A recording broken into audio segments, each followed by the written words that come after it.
competition. My name is Lindsay Peterzak, and I'm a senior here at Judson, and I also play golf. This is our 8th Shark Tank event on campus at Judson. Students were asked to submit a video pitch on YouTube to showcase their ideas to the Judson community. We had a total of 17 students that participated. The following day, the students attended an expo where students, faculty, and staff could visit with the contestants to learn more about their ideas and ask questions about their projects. Students, faculty, and staff were then able to cast their vote electronically to their favorite ideas to move on as finalists. This year, the top 6 favorite ideas were to move on as finalists and pitch their idea here at our Shark Tank. As Judson is a Christian university, our worldview weaves throughout all that we do. The Bible starts with creating the world. As a matter of fact, it is the 5th word in the book of Genesis. The Bible ends with Revelation, in which God promises he will create all things new one day. It is through relationships both with him and with others that God can speak into our lives. Relationships were formed creating this event. Relationships fostered between professors, students, and mentors as they finished their pitches. Potential relationships with networking that can happen here tonight for our contestants.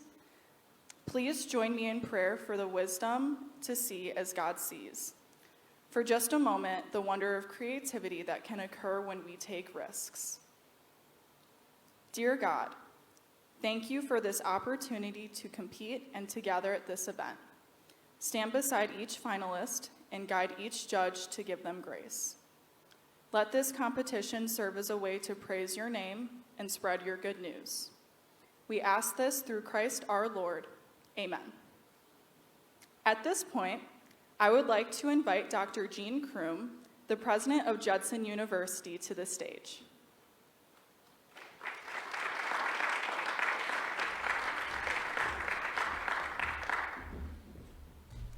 Thank you, Lindsay. Good evening, everyone. That's where you can say good evening. Good evening, everyone. Good evening. There we go. You need to be a little more enthusiastic as the evening goes, so let me encourage you on that. It's a pleasure to be here tonight. This is one of the favorite events that I have and look forward to, and glad that you're sharing with it, as well as those that are watching online as well. It's my pleasure right now to introduce our judges to you. And so as I do so, each judge will come on stage during their personal intro. Our first judge is Kristen Tews. She is the co-founder and chief business officer of Noteworthy. Kristen brings 25 plus years of business, finance, and sales management to Noteworthy, which launched in January 2021. With her partners Norm Weiner, WXRT, and Rob Tovar. Noteworthy is a curated streaming entertainment network targeting adults with discriminating taste in media, music, podcasting, and lifestyle. She has pioneered several entrepreneur projects and has received numerous top sales honors for her strategic development of sales staff and teams throughout the Midwest. In 2007, she entered the media world by developing both content and sponsorship for independent radio programs on which she hosted notable entrepreneurs. These series were distributed through established stations like WGN in Chicago. Her unique background, combining business management and firsthand media experience, allows her to oversee and unify her company's creative and business strategies. She is well known within entrepreneur networks and is an advocate for small business through a number of industry organizations. Kristen believes in community and remains committed to philanthropy as an active member of the nonprofit community. Please give Kristen a big round of applause.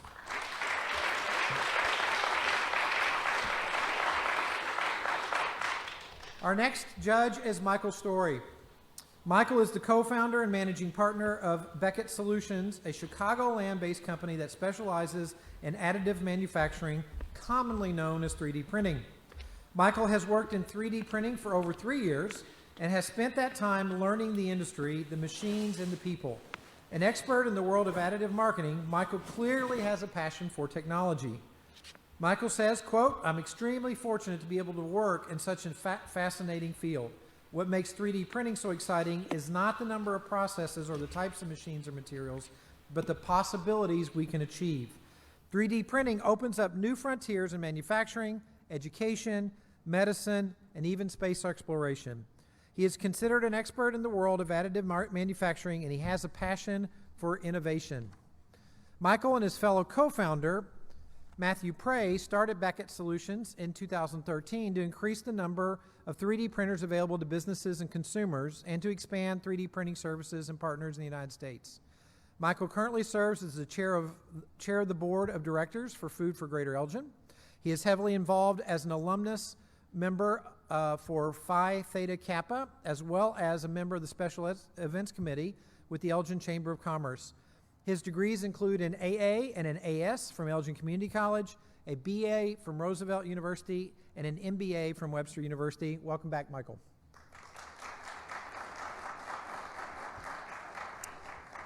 Angel Slosnick is the president of Ink Tank Management Consultants and the president and CEO of Sports Faith. God has a great sense of humor. He took a little girl from Oak Brook, Illinois, whose passion was ballet and singing, and turned her into a biz-whiz kid. Her father preached free enterprise from the dinner table and gave her a foundation in Christ so she could succeed in life.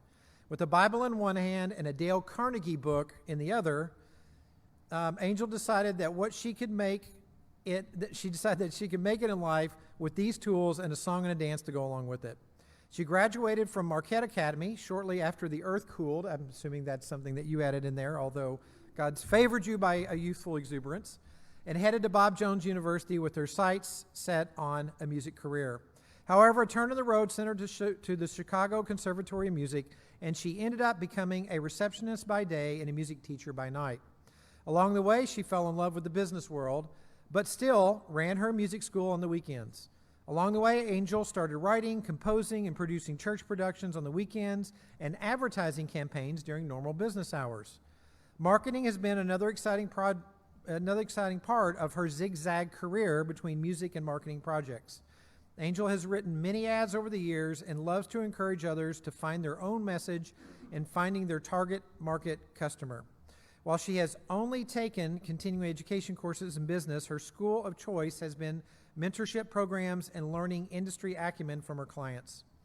Angel has set up and sold off many companies over the years, but her passion is seeing others create their own version of their dreams while finding a way to keep the lights on. Angel's business model has been based on Psalm 1. "Blessed is the man that walks not in the counsel of the ungodly, nor stands in the way of sinners, nor sits in the seat of the scornful, but his delight is in the law of the Lord, and in his law he meditates day and night." Burning the midnight oil is what many leaders find a necessary inspirational timeout for their busy schedules. However, while it's business concerns that keeps her working through the night, she also watches golfing self-help videos to improve her game. Her new program for corporations is Move to Action Rooms for companies who desire to keep their employees active, engaged, in team building. Golf has been her passion for many years, but she'd like to see companies start in-house leagues and teach a new generation of leaders to play.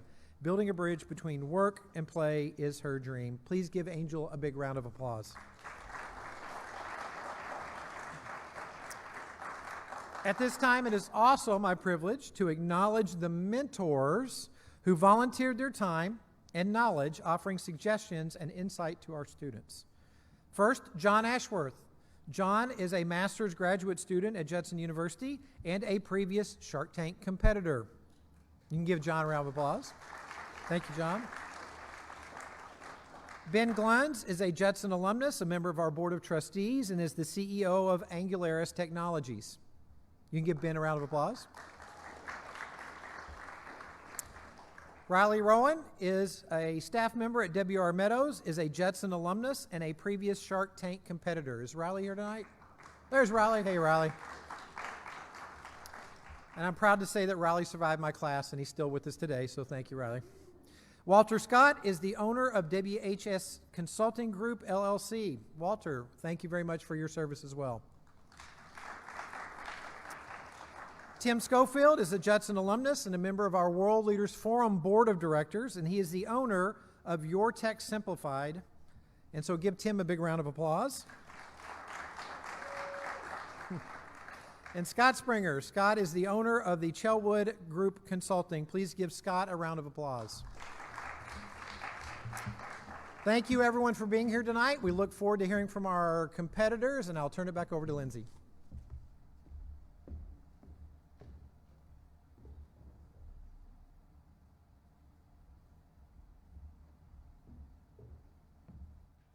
So what happens next?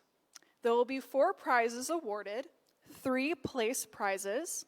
First will win $1,000, second will win $500, and third place will win $250. There will also be a fan favorite or audience choice prize awarded.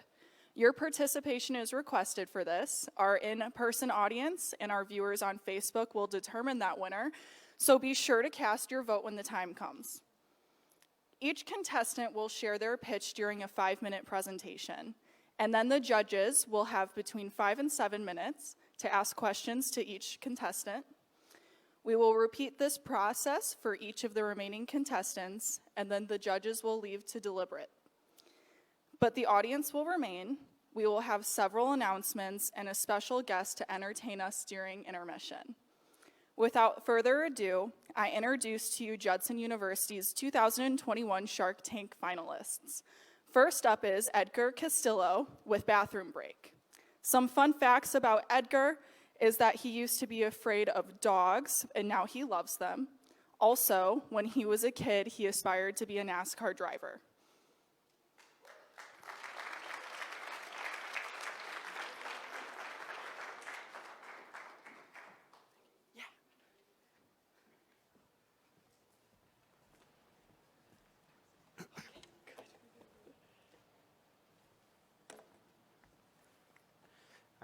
Thank you for the introduction, Lindsay. Good evening, everyone. Good evening, Sharks. Good evening, peers. I'm very excited to be here. My name is Edgar Castillo, founder of Bathroom Break, and we are here to revolutionize the way society searches for a bathroom. Now, we are not your normal GPS application. In fact, we are the complete opposite of normal. We are making the search for the nearest available bathroom easier than what it currently is today. But before I explain how, I want you to imagine yourself in this situation. You're on a long road trip with your friends, and you find yourself needing to use the bathroom. Now, this isn't one of those situations in which you can just go in a bottle. This is the other emergency. What do? You search for the nearest gas station and decide to go off of your route to drive to this gas station to use their bathroom, only to find out that this gas station does not have a public bathroom that you can actually use. Not only have you wasted your time driving to this non-existing bathroom, but you really need to use the bathroom and don't know what to do. Well, Bathroom Break would have helped you avoid this sticky situation in the first place. I'm sure that this situation is very relatable to a lot of us here. We at Bathroom Break know that everyone has an emergency bathroom story to tell.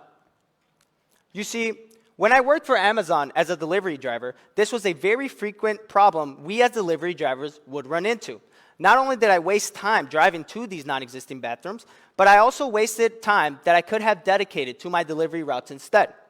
And of course, this came with its consequences, as our bosses would get mad at us for wasting such valuable time. This is a big issue that Amazon only finally recognized this year in April, as the New York Post stated that the web giant fessed up that its delivery drivers have limited access to bathrooms. The reality is that there aren't enough public bathrooms available for people to use today. And this is even more apparent in Chicago. An article published by the Chicago Tribune states, everybody needs access to the bathrooms, and Chicago doesn't provide nearly enough of them. This article also goes on to state that Chicago police officers have issued at least 29,000 tickets for public urination or defecation since 2016. Combine this with the fact that Chicago Mayor Lori Lightfoot only recently stated that there are currently no efforts underway to improve public restroom access, and you have a real recipe for discomfort. This is where Bathroom Break provides the solution. Bathroom Break is an app that lets you know where the nearest available bathroom is located that you can actually use. You see, most navigation apps fail to show you all of the bathrooms that are available near you. And that's a screenshot of iMaps, Waze, and Google. Not only will Bathroom Break let you know where the nearest bathroom is located, but it will let you know whether the bathroom is public or private. Now, you may think it's funny, you may think, what do I mean by private? Well, private meaning people that are willing to let you use their very own residential bathrooms. These are people that have had background checks for Bathroom Break to allow for this to happen. These kind people will be rewarded every time someone requests to use their bathroom. You see, Bathroom Break is a free consumer-to-consumer application, meaning that Bathroom Break is a free-to-download platform where users request to another user to let them use their private bathrooms for a set price. And we would then take a percentage of each transaction. Now, that being said, we at Bathroom Break understand that we have to set a standard of cleanliness as well as health and safety standards for these private bathrooms. This means that users will get to rate these private bathrooms from 1 to 5 stars based on their experiences, similar to Airbnb. If we see that a bathroom is constantly being rated low, then we will have to take action and no longer let these users allow other users to let them use the bathrooms. This app will also have the feature of removing the bathrooms from the dashboard when you no longer want to allow people to use your bathroom. That way, this eliminates the confusion of whether a bathroom is open or closed. Bathroom Break is here to revolutionize an aspect of society that we tend to forget is important to us. Bathroom Break will now allow for you to go on long road trips and long walks without you having to worry about where the nearest bathroom is located. Save yourself the discomfort and the embarrassment of searching for the nearest bathroom and download Bathroom Break for free now. Thank you.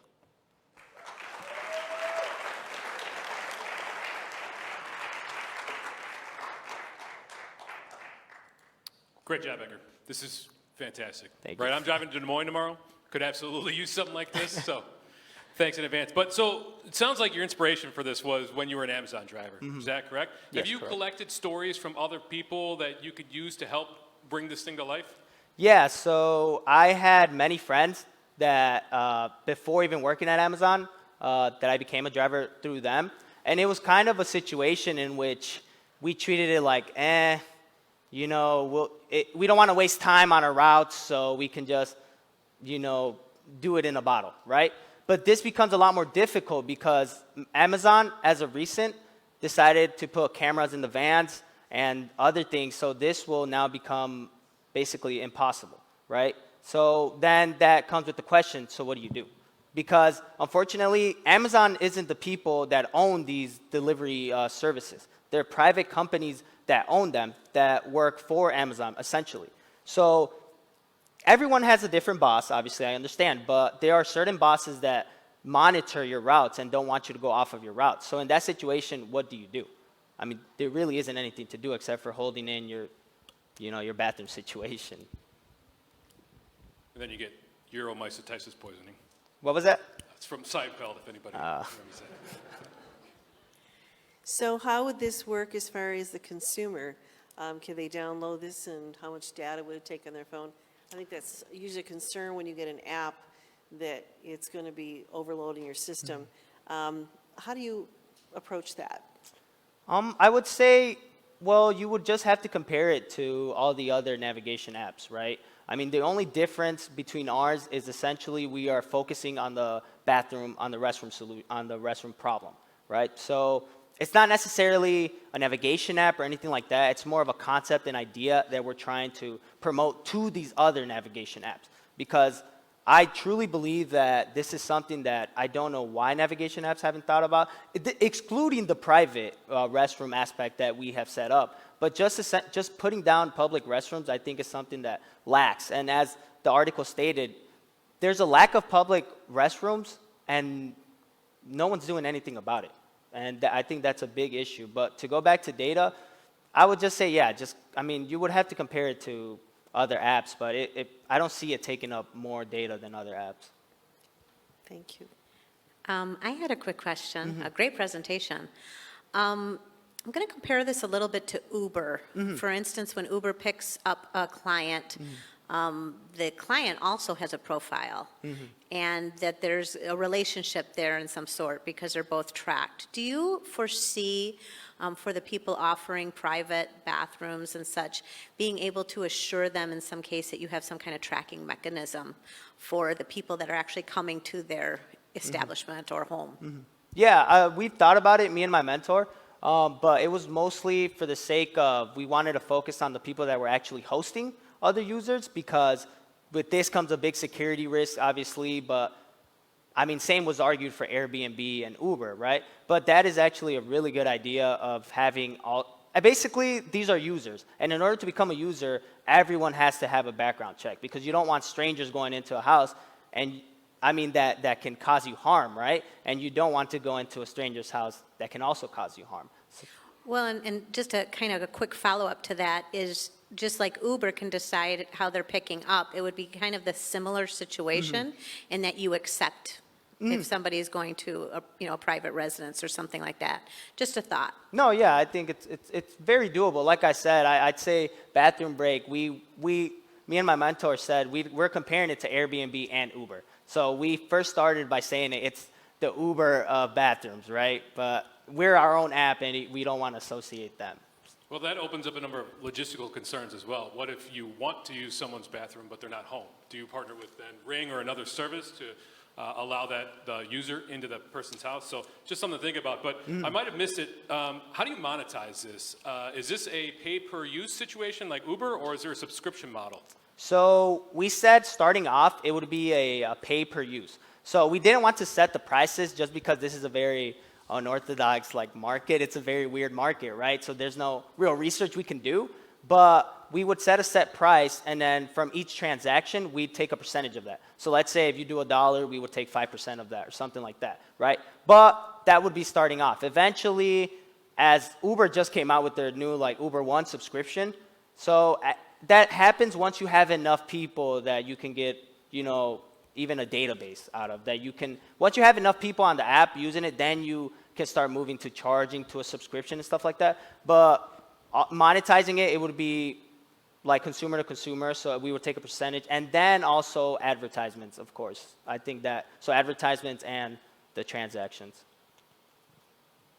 So if you're going to be doing this with Uber, and their set fee is, say, $25 for that, specific ride wherever, would you add that on, or how does that work with you and Uber? So someone's in the car and they say, would you stop, or, how do you work that with Uber? I didn't think about that, just because, like I said, I just used the name Uber and Airbnb to compare it, but not necessarily to partner up. So partnering up wasn't something that we've thought about, but that sounds awesome. And then I forgot to answer your question about the key. So when I worked for Amazon, it was kind of cool. So they had a device in which when you would go to apartment buildings, you would stand in front of the door and it would automatically ring you in. So we were saying, in terms of people that have porta potties, that's something that we can do, where we would send them an electronic key, and then with your phone, you're able to go in. I wouldn't necessarily do it for residential bathrooms, just because you're going into someone's house, not just their bathrooms. But essentially, we're focusing on people trying to make passive income, right? But you don't want to allow somebody to go into your house if you're not there. That's not our main focus.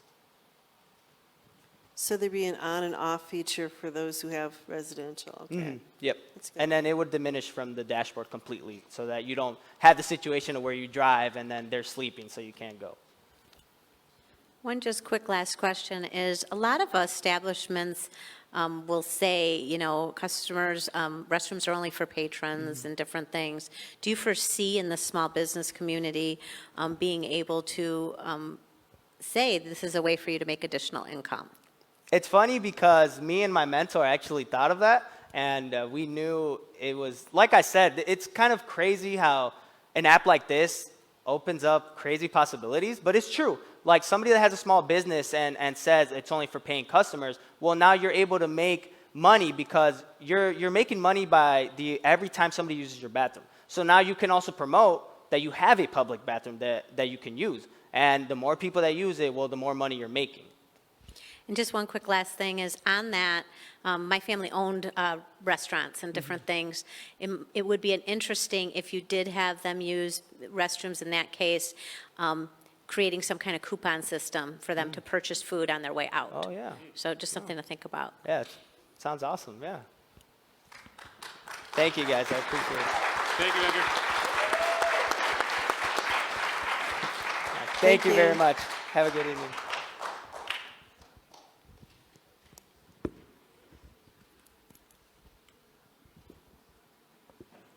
Fantastic job, Edgar. It's always a pleasure to watch you present.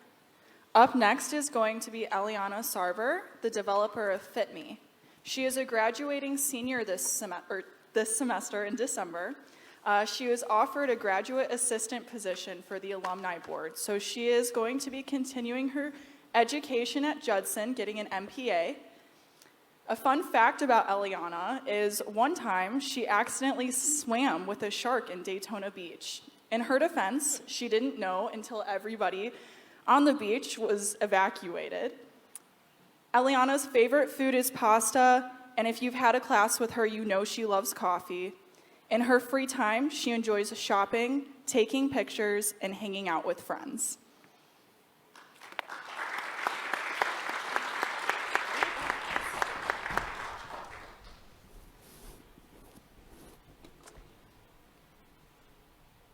Hello.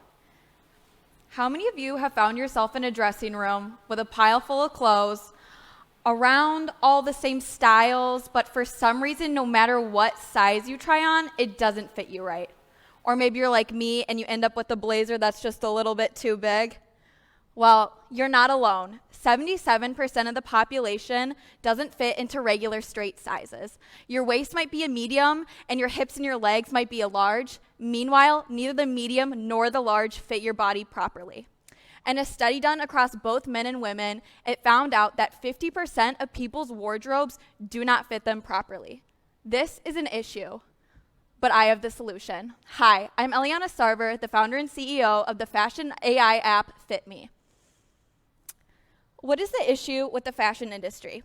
Currently, different brands use different model measurement ratios in order to determine how they size their clothing. For example, stores like Lucky Brand and Target use more athletically built models to make their body ratios.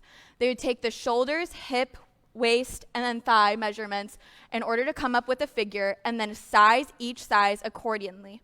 Whereas different brands such as Torrid or American Eagle Curve use a larger body ratio that fits curvier body types.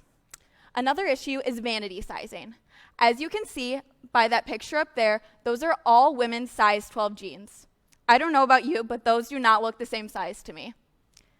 Vanity sizing has created an industry that leaves individuals self-conscious in the way they look due to non-standardized sizing. Unfortunately, I cannot change how people size their clothing, but I can change how you figure out which clothing fits you best.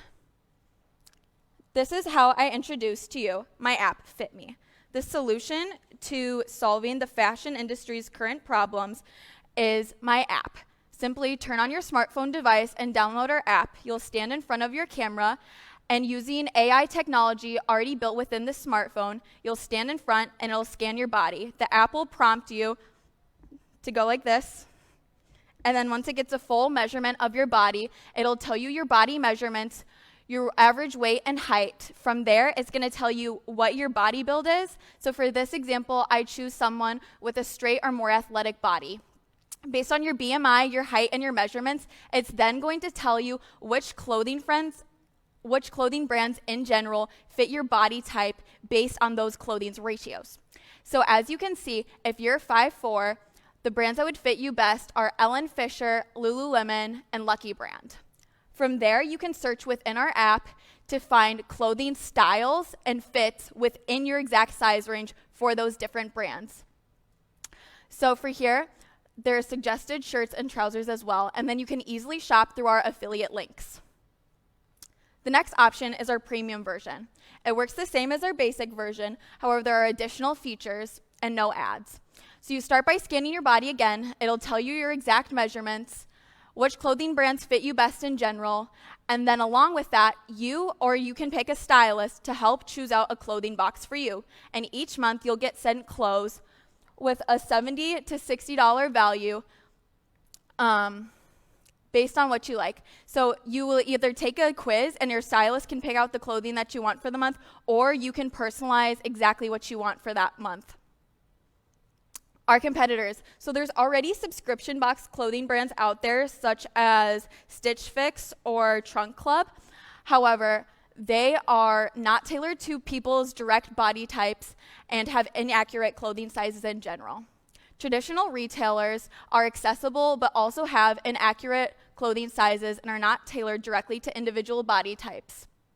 Tailor-made clothing is not affordable to everyone and is also not accessible, but they do tailor directly to your body type. Why choose FitMe? FitMe is able to combine low prices with high-quality clothing for you to purchase. Retail stores offer lower prices and lower quality services. Subscription boxes are a great middle option for you, but are still not tailored directly to your body. And tailor-made clothing is not always affordable or accessible. Let's talk about our marketing strategy. We are able to combine the perfect customization of tailor-fit clothing with the affordable prices such as retail stores offer, while still being able to ship it directly to your house.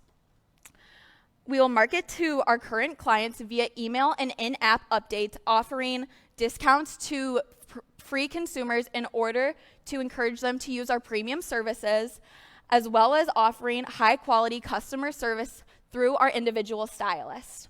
We will create partnerships with clothing brands via our affiliate links, which we derive revenue from, as well as contact brands for sponsorships in order to get their brand names up higher on our search engine.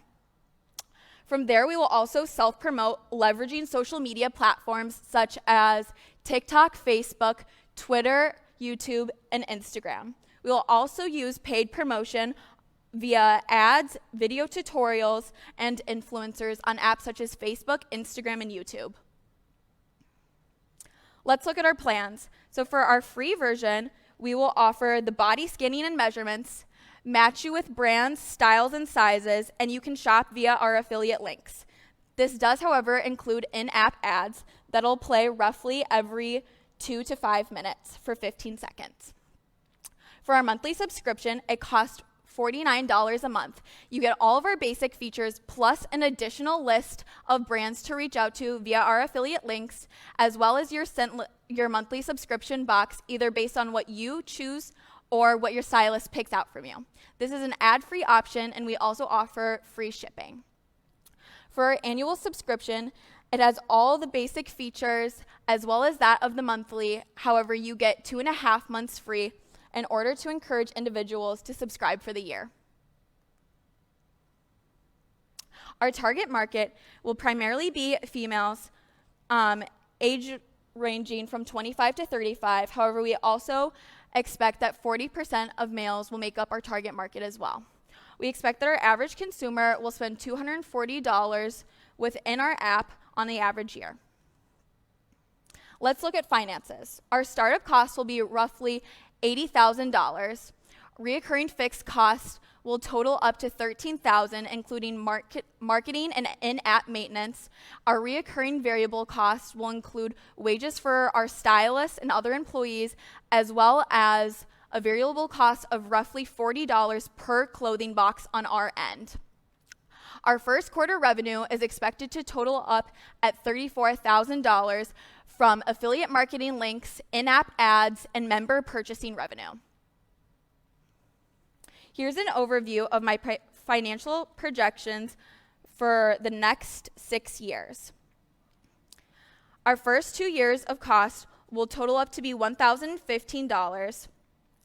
By 2028, we plan to have $1.1 million in revenue with over 100 million interactions counted through our in-app ads. By 2028, we project to make over $3.8 million in projected income. Sharks, today I want to ask you for $115,000 in exchange for 20% ownership in my company. This will allow me to get my company started and turn our dream into reality because you deserve clothing that fits you well. Thank you.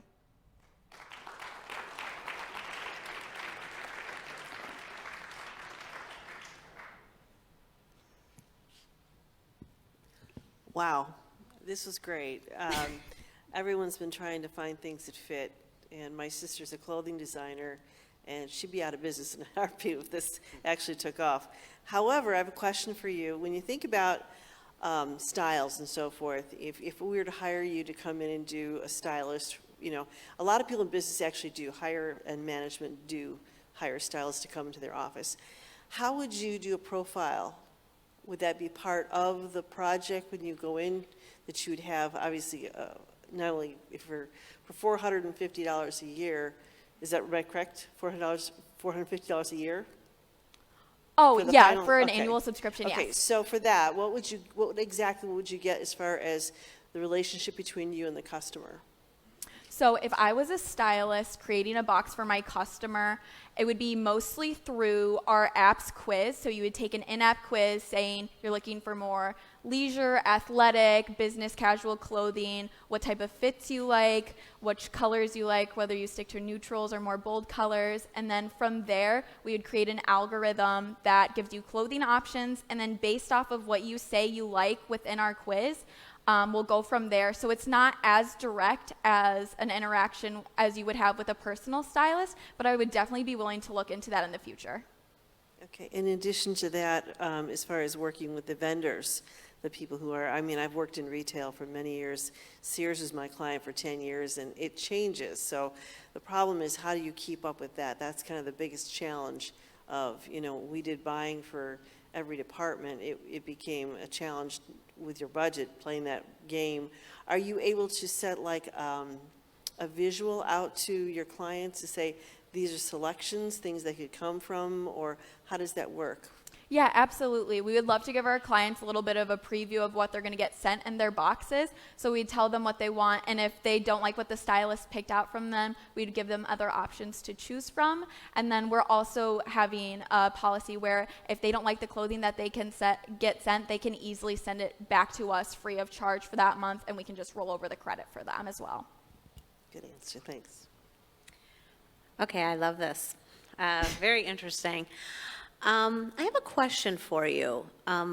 You showed a screen with the demographics, and I was wondering if you ever thought about psychographic.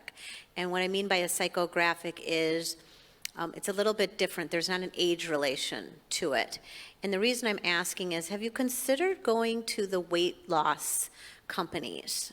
Because most people who go through weight loss are going through all kinds of different sizes and clothes, and that's probably the one thing that they're excited about purchasing. Mm-hmm. Are you going to be addressing the weight loss industry? Because that's probably one of the biggest industries.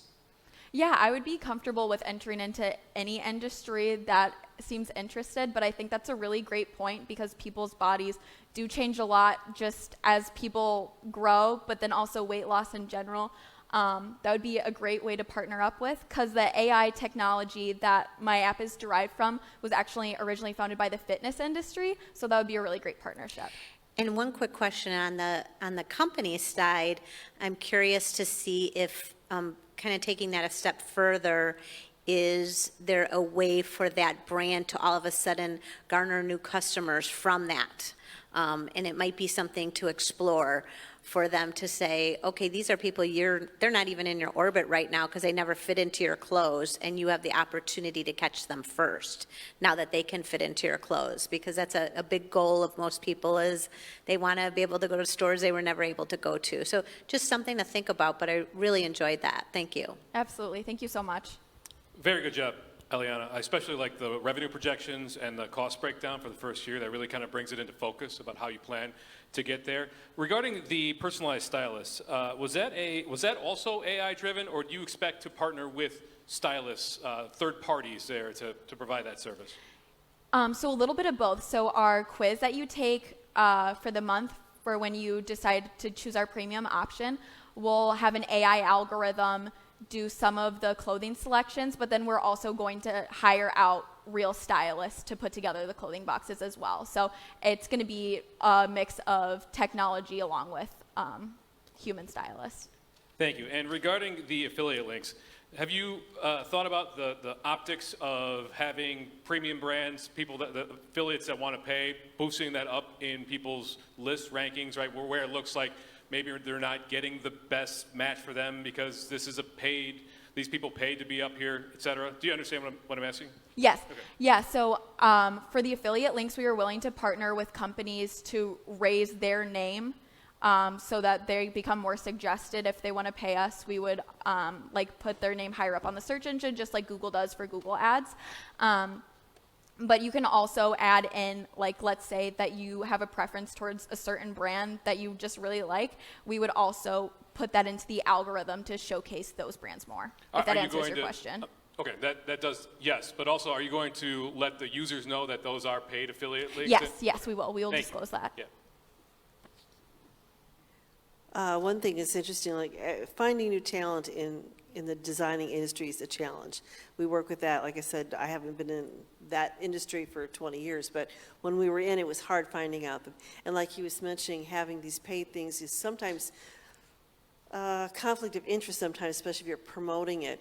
But on the backside of it, would you be willing to take on your own designers eventually that say, we like you, maybe you can do your own Shark Tank at design schools like Chicago Art Institute has a fabulous school. Would you consider doing that as part of a partnership program? Yeah, absolutely. That'd be a good way to give back, is also getting new talent. Great. Thank you. All right, thank you so much.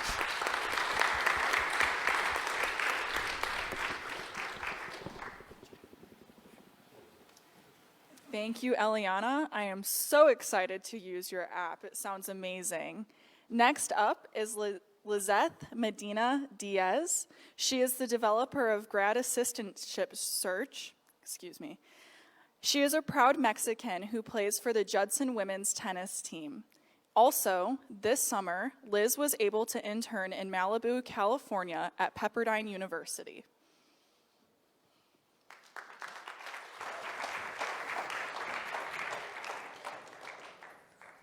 Hi, everyone. This is for you, so you can look at it. Thank you. You're welcome. Here. Yeah, you're welcome. Here.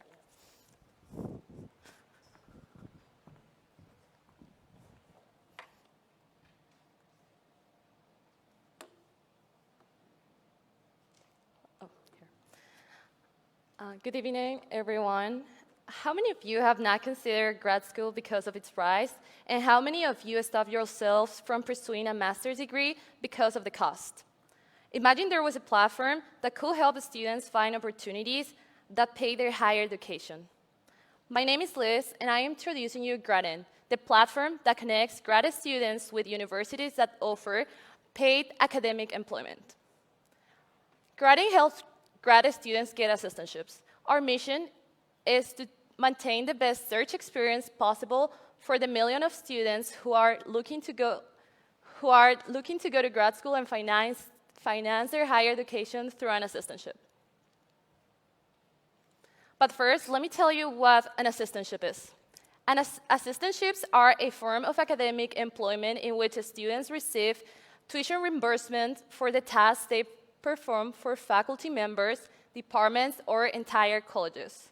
There are many types of assistantships, and some of them include research, lab, teaching, and general assistantships. What is the problem? While applying to grad school, because I'm a senior, I realized that there isn't a site platform that specifically targets students who want to go to grad school and are looking for an assistantship that pays for their studies.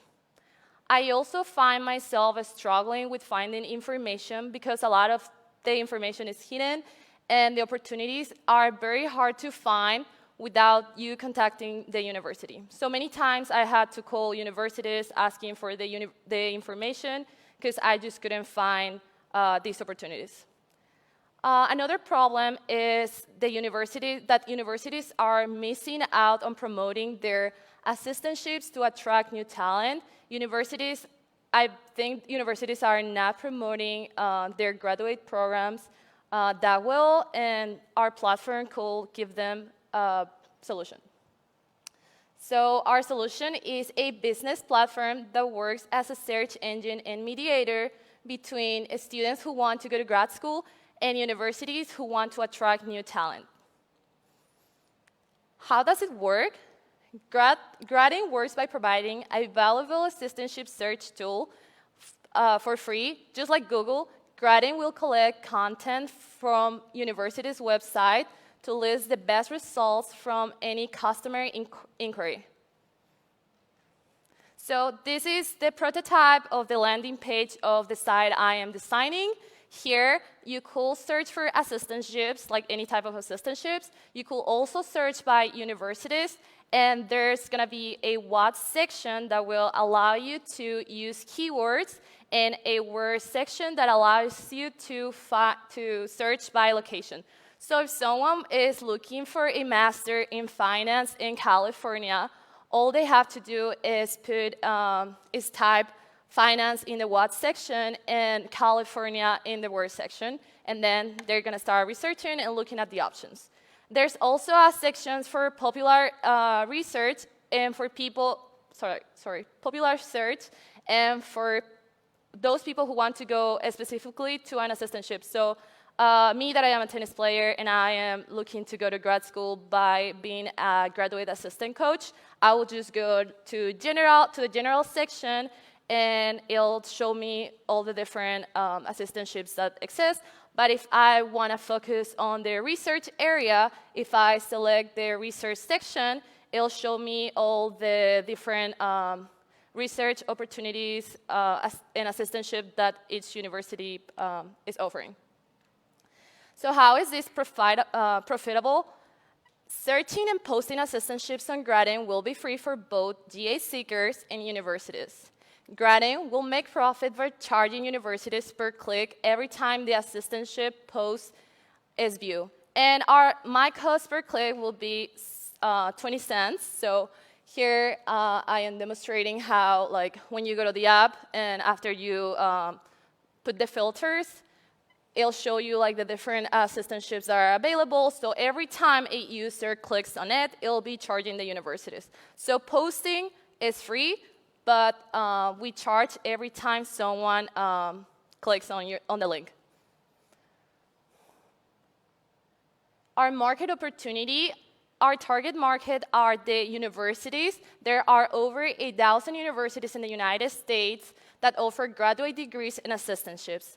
There are more than 1.8 million students that could potentially use the site, and an average of 10 to 40 assistantships are that universities offer.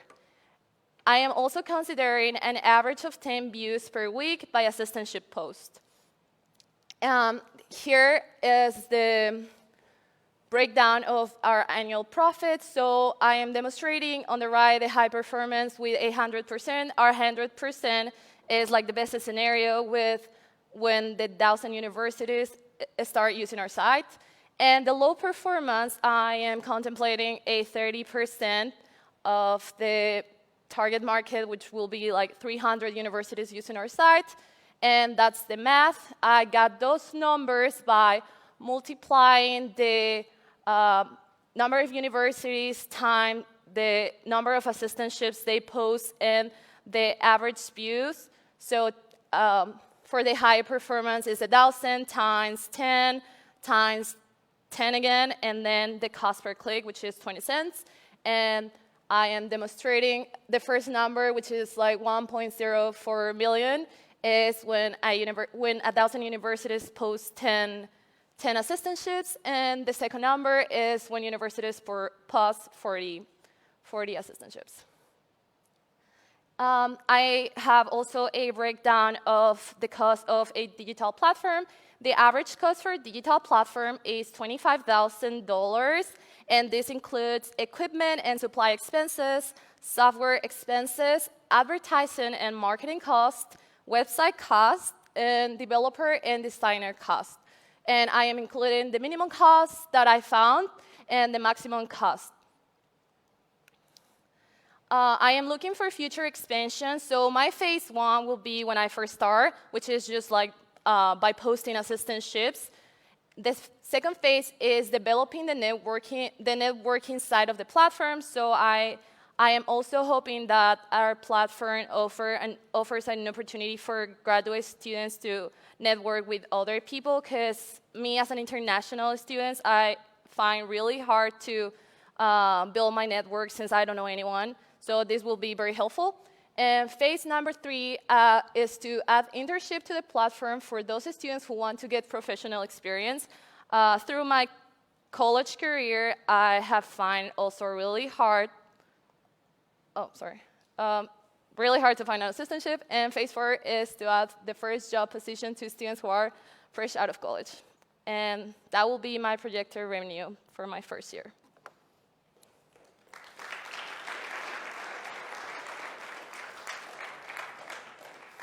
Thank you. This is a great presentation. Again, appreciate the cost breakdown. I look forward to reaching these revenue projections. Are there other tools like this available on the market now?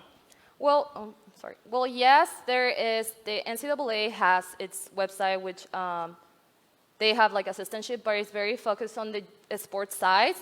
And Indeed also offers some assistantships, but the thing is that not all the assistantships are posted there, because I realized while calling a school by school that some of those opportunities were not even posted on the internet. So you just have to go and like ask them. So my platform wants to like partner with universities so they can tell us what internships available are, and they can also post their available positions on our platform. Thank you. How about the search firms that are, I guess your competition, obviously? What would you be able to do to personalize the person who's both looking for the job and the person who is looking to hire? Could The internship, how would you connect the two together?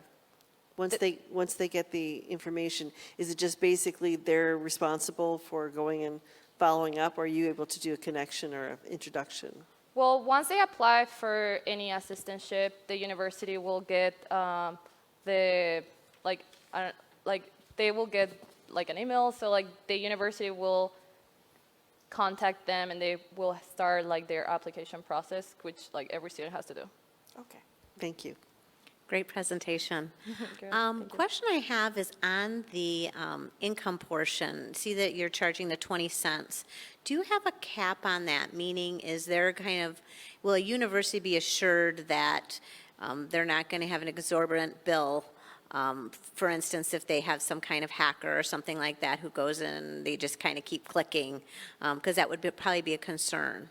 Where clicks will be per user, so once they will No,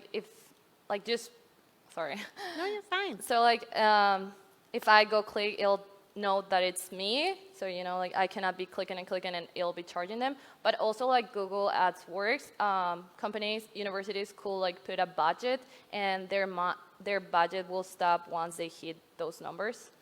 So they can decide how much they want to spend, kind of like what Google Ads does. Great, and that's a great answer. And then the other question I had, are you anticipating providing some kind of reports to the universities of who is clicking, not the names obviously, but just some kind of demographic information for them, just so they can use it for future marketing? Yeah, sure, because users are also going to create a profile. So when they create a profile, they provide their information, and we can share that information with the universities so they can start using email marketing to reach out to them. Great answer. Thanks. Along those lines of the cost per click, the revenue side of things, is that the only way right now that you expect to make revenue is the cost per click? A lot of these sites, for example, will have users pay a subscription fee or something along those lines. Do you have that built in? Do you expect to open that up, a premium version at some time? Or is the entire model of this site built around cost per click to the university? Yeah, that's a great question. I have think about that because we'll also include advertisement on our platform, and universities, if they want to have their assistantship posted at the top, they will pay more, so we will get more revenue from them. And in the future, in the next phases, yeah, I'll think about adding like the premium side, Sure. just Thank like you. LinkedIn does. Have you approached any universities about this? What's their interest level? Right. It sounds like a great idea.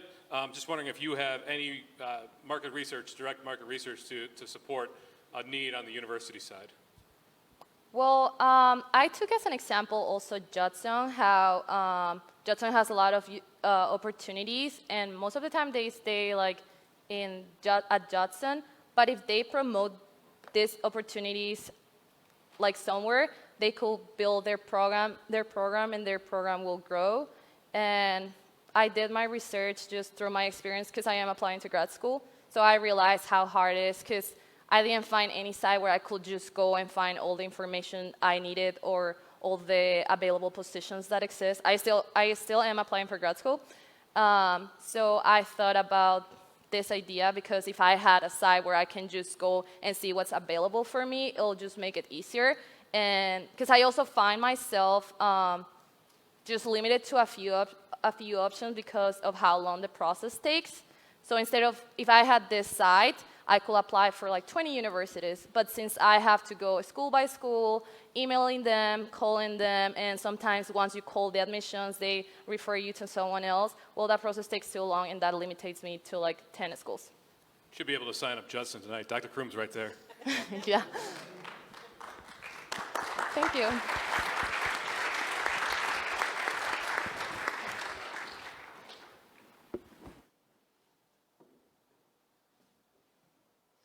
Thank you, Liz, and good luck with your applications to grad school. Up next is Pedro Rodriguez with Yoga Experience. A fun fact about Pedro is that he lived with himself when he was just 13 years old, of course, with his bigger sister. And unfortunately, Pedro tore his ACL on the very first week of preseason his freshman year.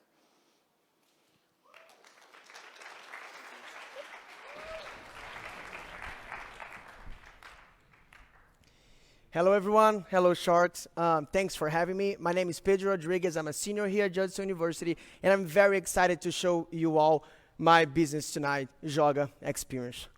Let me start by explaining how I got to this idea. So back in 2017, I started coaching a high school team in Crystal Lake, yeah. So in the very first day of practice, as soon as they realized I was Brazilian, so 5 to 7 of them came to me right away to tell me about the opportunity they had to go to Brazil. And firstly, I was very surprised because it's not very common for you to see Americans going to Brazil, and especially young kids. And within the weeks of practice, I was able to get some more details about their trip, and then I realized that they did not do much there other than just going to the beach and watching a couple of soccer games. So with this in mind, it got me thinking, if they had such an amazing time going to Brazil, just basically by going to Brazil, imagine if they had the opportunity to experience something very unique, designed just for them, where they could play against professional youth academies in Brazil, visit professional clubs facilities, as well as practice with them. And with following the same line of thought, how can I turn this idea into a profitable as well as a realistic business? And that's how I came up with Yoga Experience. Please play the video.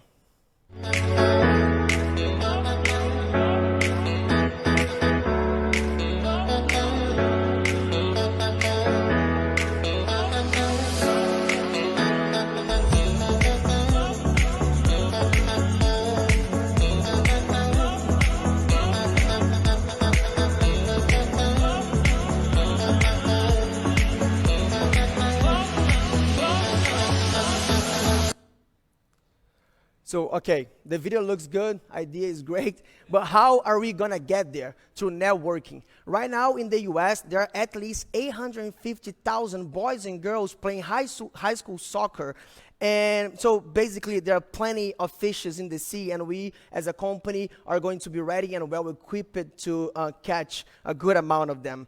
So Pedro, is high school your only and sole target market? Definitely not. The most popular sport in the world, soccer, has been growing exponentially here in the US in the last 5 to 10 years, and that is great for us. So basically from high school academies, teams, to college programs as well as professional clubs, they all can be part of it and let us take care of in providing them such a unique and personalized experience. So moving forward, what I want to show you all, those numbers, those are not just random numbers. So I've been having this idea for a while now. And so throughout this past year and a half when I was back in Brazil, I was able to create deals as well as have very good conversations with transportation companies, travel agencies, as well as hotels.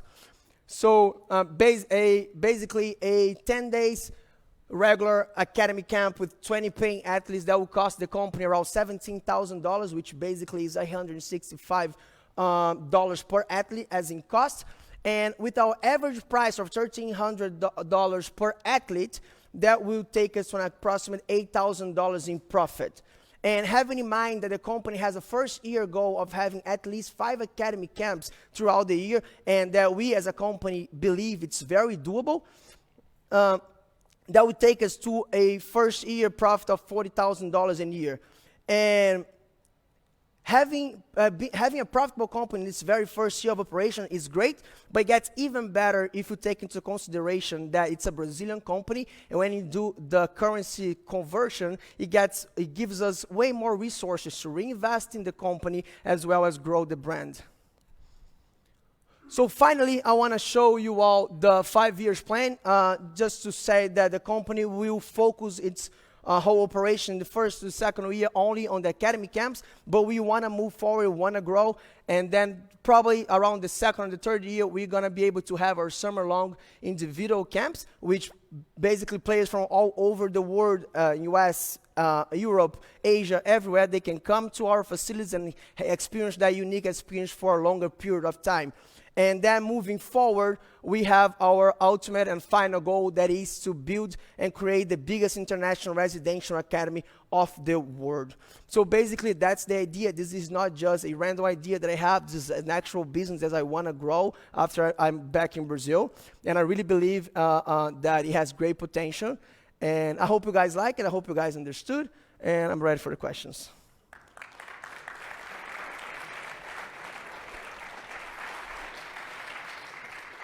Well, right off the bat, this is my heartbeat. Running a sports media company, we're always looking for ways to engage our athletes in different projects.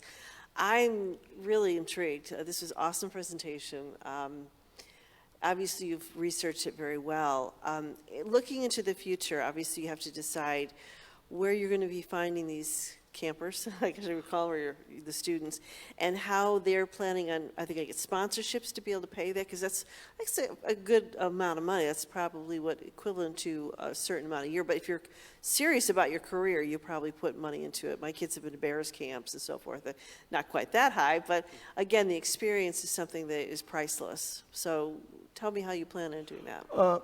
So about getting the campers, definitely. So throughout these years here in the U.S., I was able to grow my network here, not only in this area, but also, so I've also gone to another college. So I have many friends. They all went to different academies and clubs. So I was able to grow this network. And talking about the price, yeah, $1,300 is not too little, like it is a good amount, but we are talking about a very unique experience where people would travel to another country and not only experience a different culture, but also experience a different way of playing the game they love. So it's definitely an experience that I think it's worth the money, where people will definitely believe in like a lifelong experience. So great presentation, by the way. So real quick, how did you come up with the name? Joga means play in Brazil. So I wanted to be Joga Bonito, which is very famous in soccer. So they play beautifully. But I cut it short and I said Joga. Gotcha.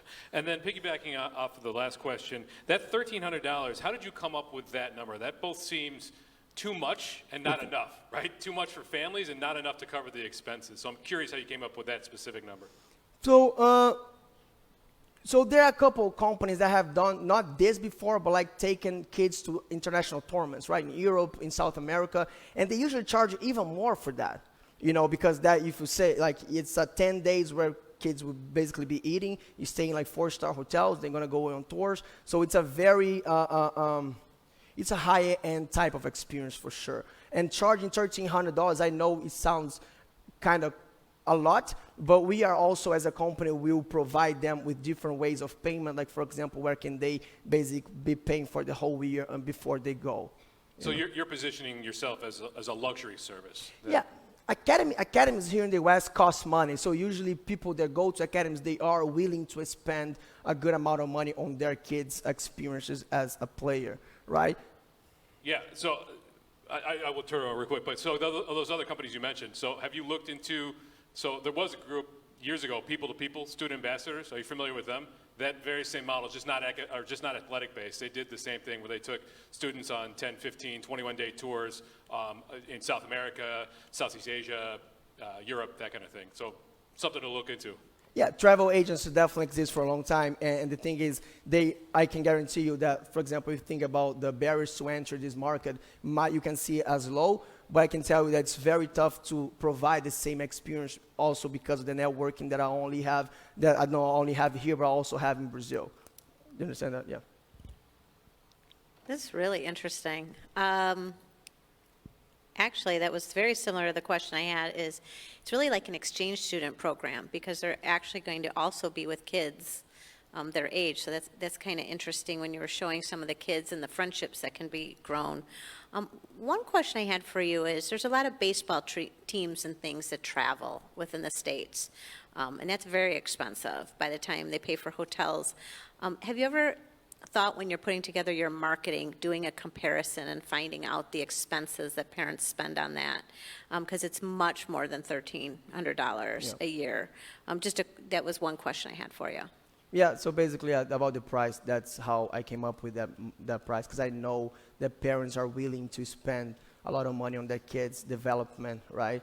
And I think this experience definitely grows that development, makes those kids experience different stuff and definitely grow as. And one other question that I had with that is a lot of families, always dream of going to a different country together.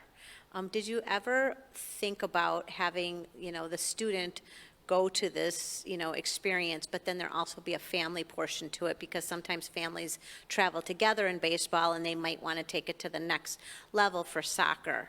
And that was, I just thought that could be interesting. Yeah, we did think about that, definitely, and I did not put it there, but definitely parents can also join for a cheaper price because they'll not be doing the same things as the kids, for example, for the game, so their cost will be lower. But yeah, we definitely thought about that. I think, I believe that parents would definitely want to go. Just for also security reasons. Sometimes people are a little nervous having their, whatever country it is, just nowadays they want to be with them, or at least feel like they're in the same country. So that could be a very, very interesting comparison because they're I know several people who just went to Europe with families. So just interesting.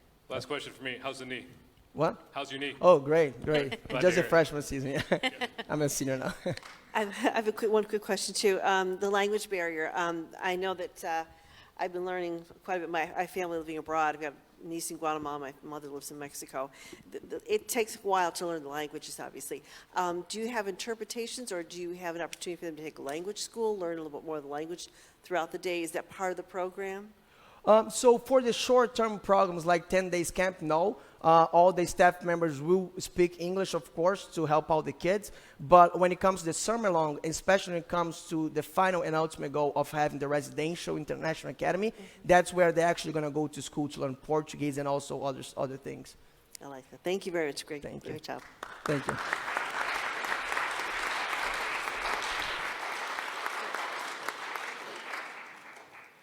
Great job, Pedro. We're happy to see you up here. Next up is Thomas Donati with My Mechanic. Some fun facts about Thomas is that he is 6'10", as you will see, and he is an international student from Aix-en-Provence, France. His girlfriend, Nayeli Cisneros, won Shark Tank last year, and Thomas's goal one day is to actually open up a restaurant. Very good. Thank you, Lindsay. Good evening, judges, and good evening, my Judson family. My name is Thomas Donati, and I'm stressed. Oh, hold on. That's more stressful than before. My name is Thomas Donati, and as you can see, I'm really tall. I'm actually 6'10", and big 6'10" helped me a lot to score on a basketball team, but when it comes to fixing my car, well, I miss every time. Let's picture this. I'm late for work in the morning. I go out here, I open the door, I get into my car, and then when I try to turn the key, I hear this sound.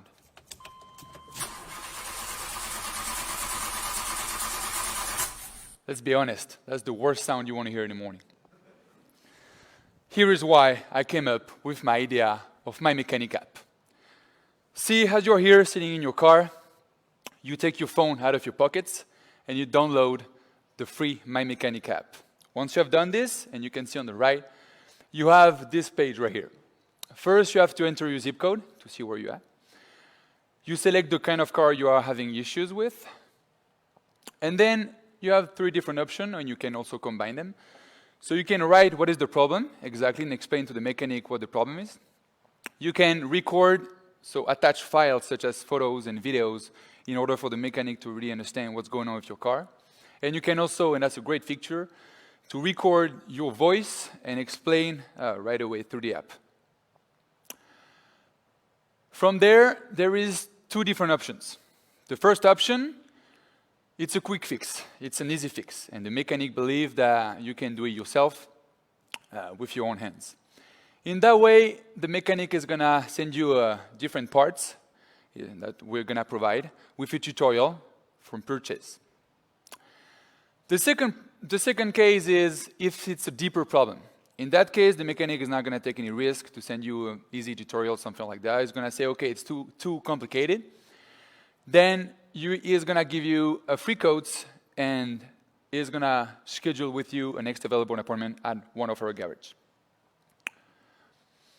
Here is the team I want to work with. First, I would like to work with trusted mechanics that can know what they do in a car. I would like to work with local high school and community college. I know that Elgin Community College, which is pretty close from here, got an automotive section in their school and with students, and I'm willing to work with them as a partnership. Then I need to have an app development team to open the app, and a support and IT services. This is really important because my business is going to make money through the app, so the app has to work at any time for everyone. Why did I create this app? Where is this idea from? Well, this is from a personal experience. A month ago, I wanted to change a light bulb in my car on my brake light. I have a Volvo S60. And when I took my car to the mechanic, the quote that he gave me is going to be $150. I'm not going to pay this. I'm a student. I have a lot of other stuff to afford. So what I did is that I went online and I tried to find another way to do it myself. And I actually found it. I found a video that showed me how to change the light bulb. And I just ordered the part online, $6. And I just opened the trunk and I was in the lower compartment on the right. And I changed it for $6. Amazing. So why am I explaining you this? I'm explaining you this because my company, I'm sure is going to be a great one because it's going to be successful because I'm going to be on the people's side. I want them to avoid scams when they take their car to the mechanic, exactly like I did. I want them to avoid high prices, and I want them to learn more about their car because this is also the goal here. Next time someone asks you, where did you repair your car, you can say, oh, My Mechanic. Thank you for listening.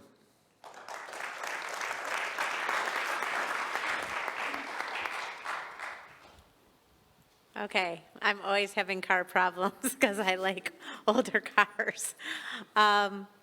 Really interesting. I have a question. When you were talking about the portion of the app where, for instance, you're having the problem, will there ever be some kind of FaceTime or interface where you can actually be videotaping your car while you're talking to the mechanic? Yes, that's a feature that I actually thought about. I just want to start with this kind of features at first, which is an online, like some kind of different question that a customer can answer. And then I'm going to have, I thought about having maybe a case-by-case basis, and I'm sure that a customer is going to use the app again. So we have an understanding, and we will also having like a different, maybe we could exchange numbers, and for sure having communication between the customers and our service.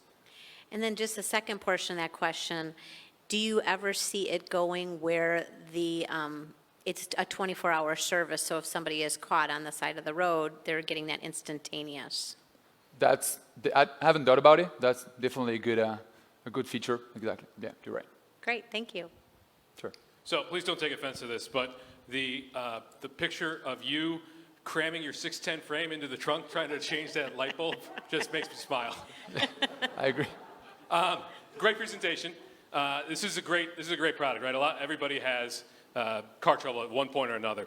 How do you get mechanics to sign up? Is this a gig economy where people who have the skills but aren't necessarily licensed mechanics are the people that are providing the services, in which case you open up yourself to liability issues? Or is this mechanical shops, right? Local shops or dealers or whatever it is? And if that's the case, how do you get them? What's the incentive for them to sign up, since it's not exactly elastic demand? If somebody has car trouble, they have to get that car trouble fixed anyway. So I thought about first starting locally and having my own garage, because I have two friends who want to also open their garage together. So I would like to be partnered with them and open an own garage in the community of Elgin first. And after that, I would like to grow more, and I would like to be partnered with different shops in the community, because those two friends will help me having those tools in order to provide the mechanics and to send those parts to the customers. But I also want to grow later on and having different partnership with different auto parts, for example, shops and other shops like that. Yeah. Thank you. Yeah, I'm interested in the liability too. I mean, it's a great idea, absolutely brilliant. I've had car trouble. I think everyone, like you mentioned, I do too. one time or another. But as far as the liability and working with shops, I think it's a great idea to have some, you mentioned, avoid scams. Could you kind of expand more on the scams that you've experienced, or that's a pain point that we've all had, but kind of talk a little bit further on that? So like you want to know my own experience on this side? Okay. Like I said, that wasn't my first bad experience with a mechanic. To be honest, I almost never take care of my car when it's like a light bulb or some oil change, because I know that when I take my car to the mechanic, it's always going to be super expensive. And I never really understood why until I watched some documentaries and I heard that, yeah, they want to make money first. That's their first business. So that's where my idea has really come from. And yeah, my last experience really helped me having this idea. That was just before the Shark Tank, like beginning. So yeah, I really thought about it at this moment. And I want people also to really save money. So is this a subscription model, or is this a pay-per-use situation? So at first, I would like to, the money is going to come from providing the tools to the customer. So send them the tools they need with a tutorial with exactly the steps they need to follow in order to like repair their car. And I also thought about some subscription that we could have online on the app, and with different features, with a case-by-case basis. Like, for example, we could, I thought about having a folder with one customers and maybe having a subscription for oil change, and every 6 months provide oil change to them. Yeah. Thank you. One quick last comment. One thing I'm wondering when you're doing your marketing, it almost seems like you'll have two diversions of customers. One will be people that are handy, and one will be people that are not handy. And just something for you to think about is the handy people who want to do the work versus the people like me who don't know what they're doing. And it could be a really interesting way for you to keep growing the business, because you might start with one sector and then be able then to add on that second sector. Definitely agree. And if I can jump on it too, one last thing is that I thought about almost everything, I think. And when the customer is going to answer those questions, there is also some categories in which you can also either rent the tools and send them back, or purchase them because it doesn't have it at home. And I know that there's some customers that are going to be handy, like you just said, and they know how to use their hands. So I'm going to be like, okay, you don't need the tools apparently, so the tutorial is going to be a bonus, some kind of one more thing for them, but I know that I will only need the tools to repair the car. Great. Thank you so much. Thank you. Great presentation.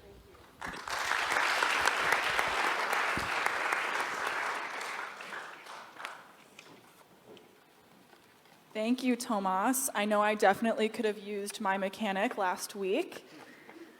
Next up is going to be Trey Lehman with Cold Roll. He's a sophomore here at Judson, and he's an architecture major with a minor in music composition. He plays jazz saxophone. Currently, he serves as the RA at Wilson. He loves designing, creating, and meeting new people.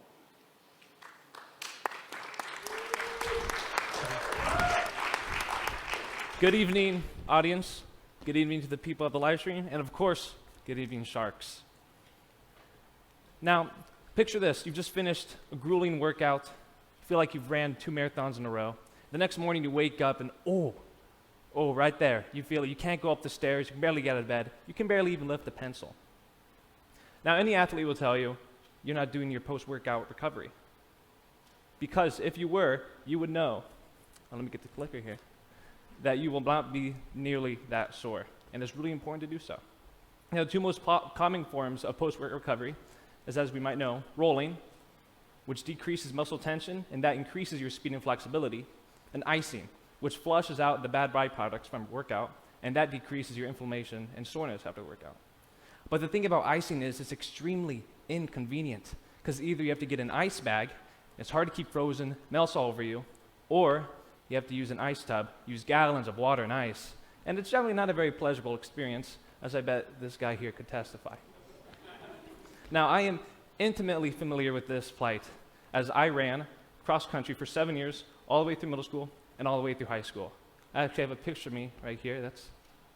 That's me. I changed a bit from high school. You can tell mostly from the hair. No, just kidding. That's actually me. You can tell because I don't look nearly as cool running as our buddy Usain Bolt there. But oftentimes, our coach, after grueling practice or a nice long meet, would give us these post-workout recovery options. I would often find myself rolling because it's very convenient and always made me feel better, but I would often skip out on the icing just because I didn't want to deal with it. So I thought to myself, and you might see where I'm going with this, what's a good way to combine these 2 recovery options? And that's when I came up with the cold roll. Now, the cold roll does just that. It combines icing and rolling in one simple yet effective way. Hello? There we go. Now, it may just look like your everyday run-of-the-mill roller, but do not be deceived, because each of those 4 beads is filled with a cellulose-based freezing gel.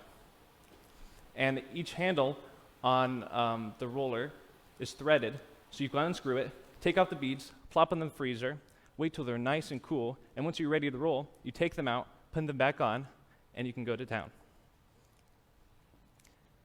And in addition, each roller comes with a sleek, low-profile bag that is lined with polyethylene foam on the inside to keep the beads frozen for hours on end. And in addition, each bag comes with a side pouch for an extra set of beads for maximum rolling hours. Now, you remember these? Yes, now with the cold roll, you can get all these benefits in less than half the time by ice rolling with the cold roll. Now, Sharks, it's time to get rolling. Thank you. Talk about a pain point. As a runner, I know exactly. I would love to have one. Now, talk about the sizing on these. You have a nice little case. Do you have several sizes for them? Yeah. How much do they cost? Do you have any idea what this would be to market it? So the size of it would be, each handle would be around 4 inches, and then the 4 beads would be 3 inches each, which gets the total of 18 inches, and the bag would be about 20 inches to give some tolerance in there. Now, in terms of cost, the average roller, handheld roller that is about $20 to $25. But because this roller has some more expensive materials inside, like the polyethylene foam, and because it has the bag included and overall has more features, I'm looking at $40 to $50 per unit, because people aren't really willing to spend much more than that on a gamble, so to speak, because it's not a super well-known product yet. So that's what I'd be selling it for.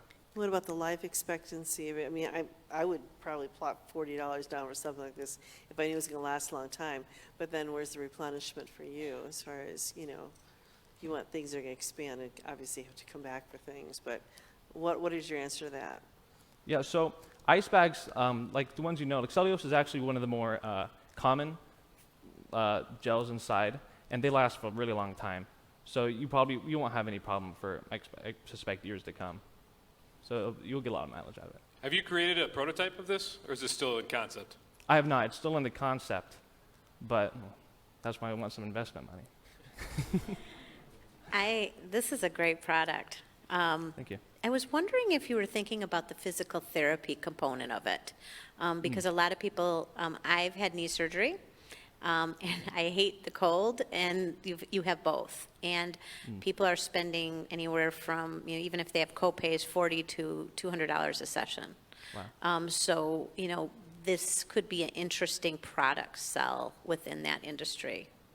Yeah, absolutely. That's actually one of the customers I'll be trying to go to. Because first, like, I can't just throw this product in a Dick's or a Dunham Sports, because then there's thousands of other products. So what I would intend to do is go directly to local, actually have physical therapy stores or like running shoe stores, because so you can be more intimate with the customers there. And just one thing that you might want to check into is the demographic, because people are living till they're older, so you're having a lot more surgeries because people are around longer, and it could be really interesting in the physical therapy. I would really encourage you on that, and you know, obviously getting a patent, whether it be for medical or personal use, you know, then there's also SKUs to that as well, where the prices could be quite a bit higher. And I'm sure the physical therapists would love you, because I think half them hate doing all the ice machine stuff. So just something to think about. I see. Thank you. Yeah. Is this predominantly a consumer product, or do you expect this to be a medical play, i.e., physical therapy, doctor's offices, hospitals, et cetera, et cetera? I expect this to be more popular among athletes, more consumerism, just for for like better recovery afterwards. That was my main concern, but of course I'll be very open to using it more for physical therapy, and I think there's a lot to be explored there. And as a consumer product, have you considered or have you thought about how to market this? Yeah, so like I said earlier, with at first I would start outsourcing to like local businesses, so then you can really get like the salesman pitch from, you know, the people operating the store, instead of just putting it out in the open and then everything's, you know, just drowned out by the noise. But in addition to that, I would right away make a website, because every new product needs a website. So then you can contact us through there, you can buy directly from us there, you know, frequently asked questions, that sort of thing. I think this product really lends itself to organic social media, or even paid social media, right? Creating content. I think this would be really, you drive traffic to your website through content, and finding influencers and content creators who can help create that for you is going to be your best bet on the consumer side. Yeah, that's true, because when I go on YouTube, and then the thing that always gets me the most is when a trusted content creator I know is trying to sell something. I'm always really tempted to click on it. It works. Influence marketing works. So. Well, one of the things, our company, we have triathlon, duathlon fundraisers that we do for Sports Faith, and this would be a great product to showcase at different races, obviously, even having a high school competition, setting up things, and talking about getting into, you mentioned the organic area of it. If it's going to last a long time, a lot of coaches would say, hey, you know, there's something I'd like for football players, whatever. So it's a great product, great idea. Call me when it's ready. Will do. Thank you very much. All right, thank you. Thank you.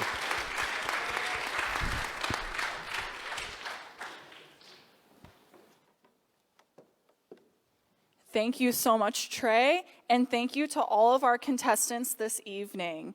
Now it's time for the judges to decide on the final winners for this year's Shark Tank, and here's where the individuals present with us this evening and viewing at home can vote for their fan favorite. The QR code is printed in the programs and also up on the screen. Please follow the instructions on the screen and scan the QR code or type the link. Voting will close out in about 10 minutes. Additionally, to our audience members present this evening, would you please take a moment to look under your chairs to go fishing for the one and only shark printout to be awarded a prize. If you are the lucky fisherman, please meet Eliana and Abby in the lobby.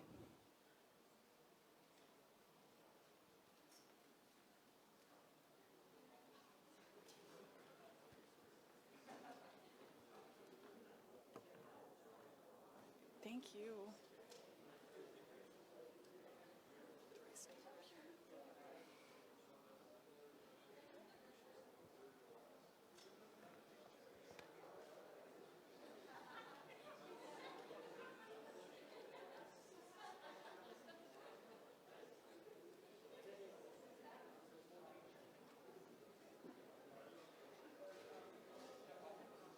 I think this is where you go up there for the slide, and I'll stay up. No, the video was supposed to play, and then you were supposed to come up during the video, and then you were supposed to introduce Professor Schadek.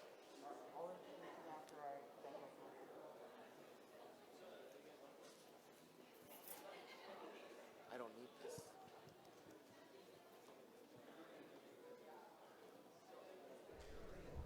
All right, everyone, thank you for coming to our 8th Shark Tank. I'm Professor Chang in the business department. We wanted to thank our sponsor, Thrivent. Thrivent is the only nonprofit in the Fortune 500. They have an array of financial services, credit union products, financial planning, brokerage services, insurance products. They've been sponsoring Shark Tank now for 5 years, so we wanted to thank them for their generosity and support, and we could not hold this event without them. So thank you, Thrivent.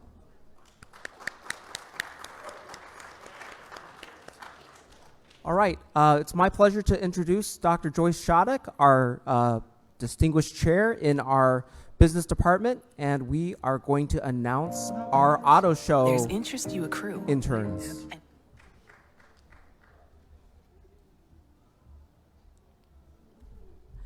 Thank you, Professor Chang. And Lindsay, thank you for being our MC today. Hasn't she been wonderful?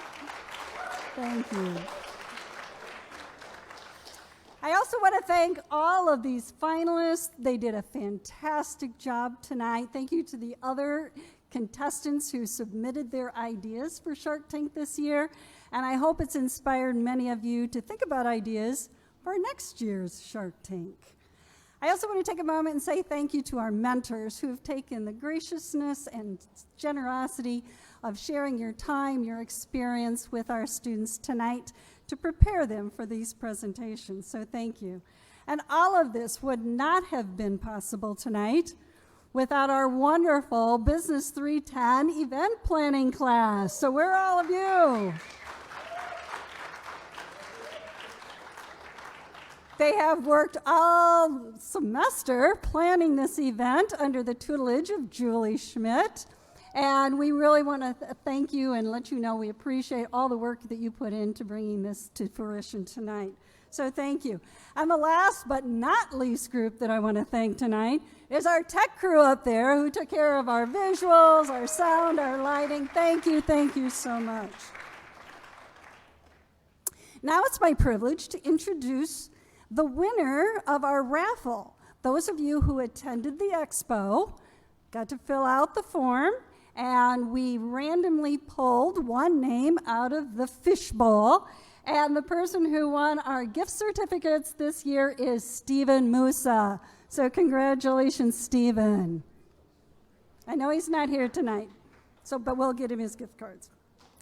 And now it is my pleasure to introduce this year's co-leaders for the Chicago Auto Show. The auto show is something that is the longest and largest auto show in the world. And to have the privilege as a university represent us and be there and experience what it's like to work in a trade show setting along with auto manufacturers is just a phenomenal experience. This came about 5 years ago when I contacted the auto show and said, you know what, I have these great students who could really be of service to you. And so that was the beginning of our auto show interns. So it is my pleasure to introduce Lindsay, who you've met tonight as our MC, as one of our co-leaders, and Alex, who will be introducing all of the Chicago Auto Show team for next year. So, Alex. Awesome. Hi, I'm Alex. There's a picture of me, and then there's a picture of Lindsay next. It's Lindsay. All right, so I have the honor of introducing our wonderful Chicago Auto Show interns. So first up is Zaria Boozer. So come on up, Zaria. Next is Blake Foster. Next up, we have Greg, and I don't know how to say your last name, Greg. Greg, how do I say your last name? Gee? All right, Greg. Great. Next up, one of our finalists for the Shark Tank, Trey Lehman, is also on. Next up, we have Alec McLeanan.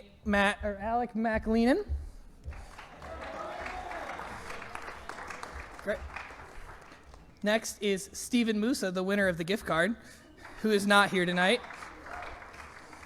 Next, we have Ezekiel Navarro. Come on up, Ezekiel. And then we have Ian Petrowski. Is that right? No? It's fine. I'm butchering everyone's last names. Then we have Lauren Samara.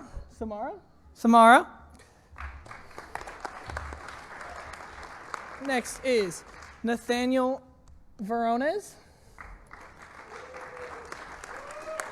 And then lastly, we have Devin Wright, who is not here as well.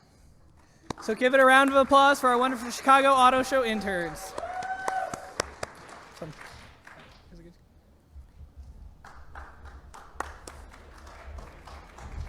Sorry, Trey. Thank you, Alex, and thank you to everybody participating in the internship. It has been a fantastic opportunity for me just to get to know all of you guys.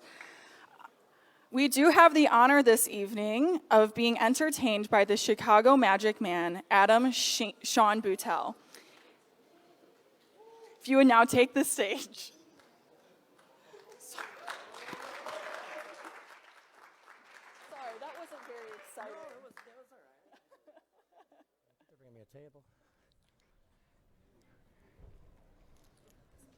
Thank you. All right. Oh, thank you.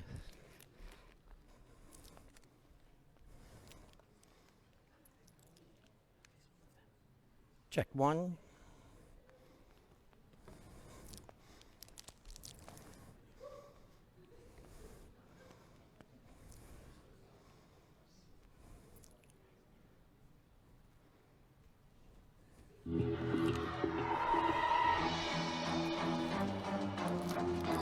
Up next, this middle-aged magician claims he has a new twist on a classic childhood toy.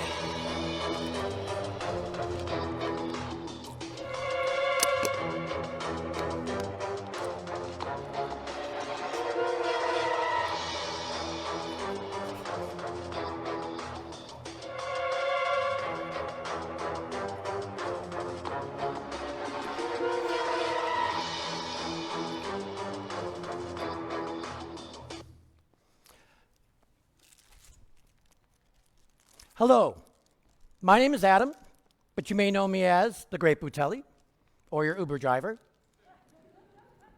I'd like to ask for $10, just $10 for my new invention, balloon animals. I know what you're thinking. It doesn't say balloon animals. It says balloon animals. But actually, balloon animals was taken. .com, .net, every balloon animal name was taken out there. So I figured out, actually my team that thinks outside the box, figured out that if you just replace the O's in balloon with photos of balloons, legally we're good. So balloon animals. let me take you back to, when I was about, I do have samples, by the way. Let me give you guys some samples. Would you like some samples? There's all different kinds here. I've got, this one's a frog. It's like a frog, there you go. Oh, sorry about that. Right at the camera guy.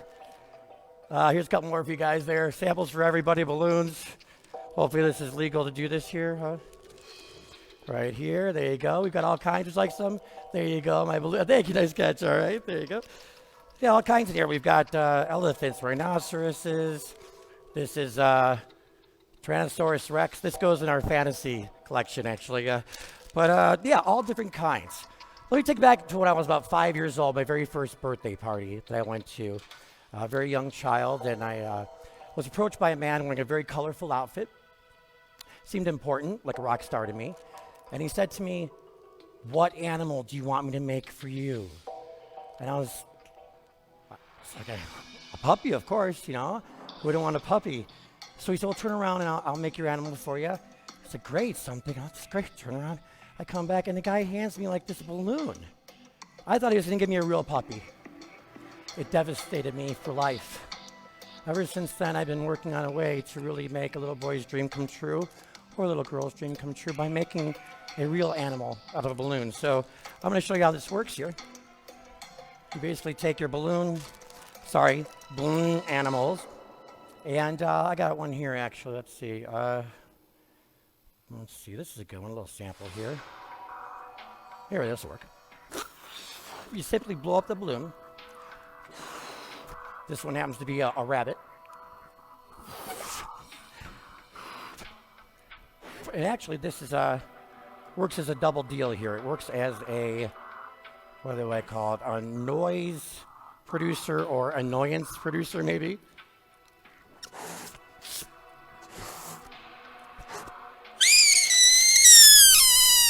Isn't that fun?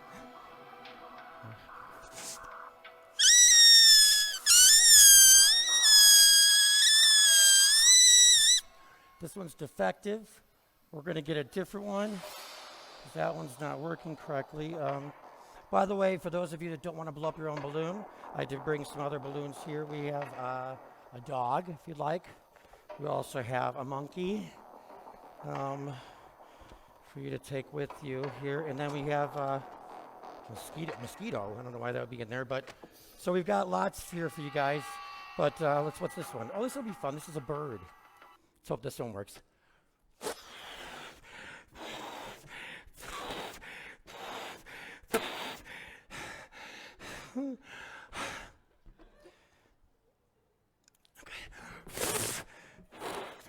Imagine the excitement on their face after they got this fine. Okay.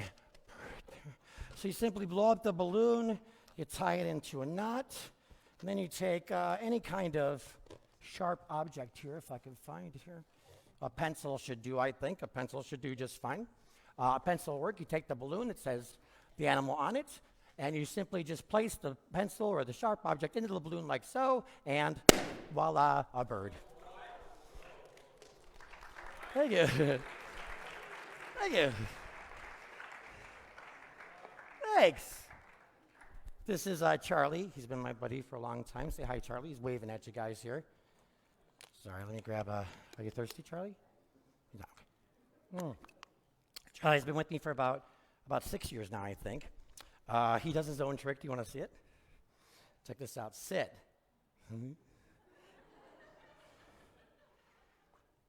Anyway, my name's Adam Boutel. I'm actually a magician originally out of St. Charles, Illinois. I did a show over at the Arcata Theater. If you're ever out there, we do a magic night on Wednesdays. If you ever want to come by and check that out, that's the get up here. And I also do kid shows, adult shows, all that stuff around, been around. But I'm kind of like at the later end here.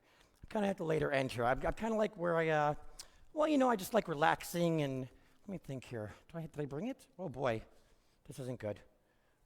I forgot this one. I was supposed to do this joke. Are you ready? This is Charlie, but if you act now with animals, buy one, get one free. Thank you very much. Thank you. Oh, thanks, guys. Thank you. You know what's odd is, are my legs shaking because I feel them shaking? Did you guys see my legs shaking? It's not a joke. My legs are shaking a little bit here. But I would let, oh, excuse me. I'm going to put him in here with a balloon. I don't know what the worst thing could happen with that, huh? Put him in there. I think he'll be okay. You good? There you go. Here, we'll put that on him because I know we're worried about him flying. Wasn't as worried about him pooping, though. Anyway, what's great about these balloon animals is when you're done, they can just go right back into a balloon again. What? I don't know. Let's see. There he is, right there, right back into little souvenir for you, sir. There you go. There you go. Sorry, I'm not the best thrower. So far, so good? Oh, thanks for having me, guys. Thank you. You know, there's enough to go around if everyone wants one. I think we got some left in there, too, the ones that are pre-blown. I was asked earlier, right when I first got here, I recognized someone from my old church. Raise your hand. Where is he? He was a little kid when I went to church with him, but he's a student here, and he goes, oh, my God. I haven't seen him in like 10 years. I was a music director for a church for like 8 years, and he shocked me. I'm like, this is him? He's this big, it's insane. Anyway, I saw him earlier, and he goes, yeah, remember you taught me that trick and this and that? And I go, yeah, I'm learning tricks differently now. I've got new technology where you download tricks. And I thought since we're at a university, we're learning all these great things by great teachers, I thought maybe you'd experience what it is to learn a magic trick with me. We'll do it for the first time right here on this stage. You guys want to try it together, learn a magic trick? Oh, okay, I think I have what I need, I hope. That's all I was trying to figure out here. I know it's a download. It's an audio download I got. And, oh, where did that go? There it is. Okay, there we go. It's an audio download. A buddy told me, but I got to just turn on the download here. Bear with me. Here we go. Okay. I'll find it in a second. I got to make sure I got my props here. And so, oh, boy. I think a balloon popped. All right. It's all right. Is the bird okay? The bird's okay. That's good. Okay, we've got the vanishing banana trick. This is called Hello, the fellow vanishing magicians. Hello. Welcome to the world We're of gonna learn it Acme together. Magic, Here we your go. professional mail order magic company. 100% genuine. This lesson is the mystery of the vanishing bandana. For this mystery, you will need 2 props. One is a square of darkly colored fabric and a yellow bandana. What? This is not... Pick up the bandana. Now, fold the bandana in half. Is that even That's possible? right. Fold it in half. Okay. Now, fold it one more time. Take the folded bandana and hide it in your left hand. Remember to keep your hand in a natural position. I don't know if this is natural. This is called palming. Is she saying banana? Now that you have mastered palming, we're ready to I begin. don't think I've mastered it. I don't... Open up the folded bandana. It's a banana. Show the audience it is a regular bandana by waving it up and down. I'm going to make a mess here. This is not If right. an audience member does not believe it is a real bandana, allow him to wipe his face on it. Why not? I wouldn't. I don't... Now, pick up the dark square of fabric and gather the 4 corners together, making a little makeshift bag. Make a bag. Oh, I remember this part. Jeez, I'm getting there later. Using your free hand, fold the bandana along the creases you made earlier. I'm trying. And drop it into the folds of the fabric makeshift bag. You say drop it in here? Okay. All right. From the outside of the makeshift bag, squeeze the bandana into a small little ball. What the audience didn't see is that you never really put the bandana in the fabric at all. You really kept it hidden in your left hand. Remember palming? Yeah, but Again, remember to keep your left hand held naturally. Now, make a magical gesture. For the grand finish, fling open the fabric and receive your well-deserved applause. I don't know. Should I? Up here? Oh, boy. Oh, there it goes. Thank you very much. Thank you. Oh, oh. Holy cow. So far, so good. So far, so good. Oh, you having fun now? This is good? This is great. final trick I'm going to do here tonight is a card trick. Everyone loves card tricks, but I've kind of developed a way to do card tricks a little bit differently from a distance instead of having someone pick a card because of the social distancing. So I'm going to kind of do it from stage. So I'm just going to kind of ask someone to say stop. But first I want to prove to you the cards are shuffled, right? They're all different. Can you guys see them from here? So good. Is that the all shuffled? There we go. Here, I'll do a fancy.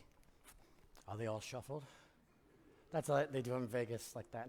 All right, so I don't play with a full deck, that's obvious. But we have established they're all different. Okay, who would like to, who could do this?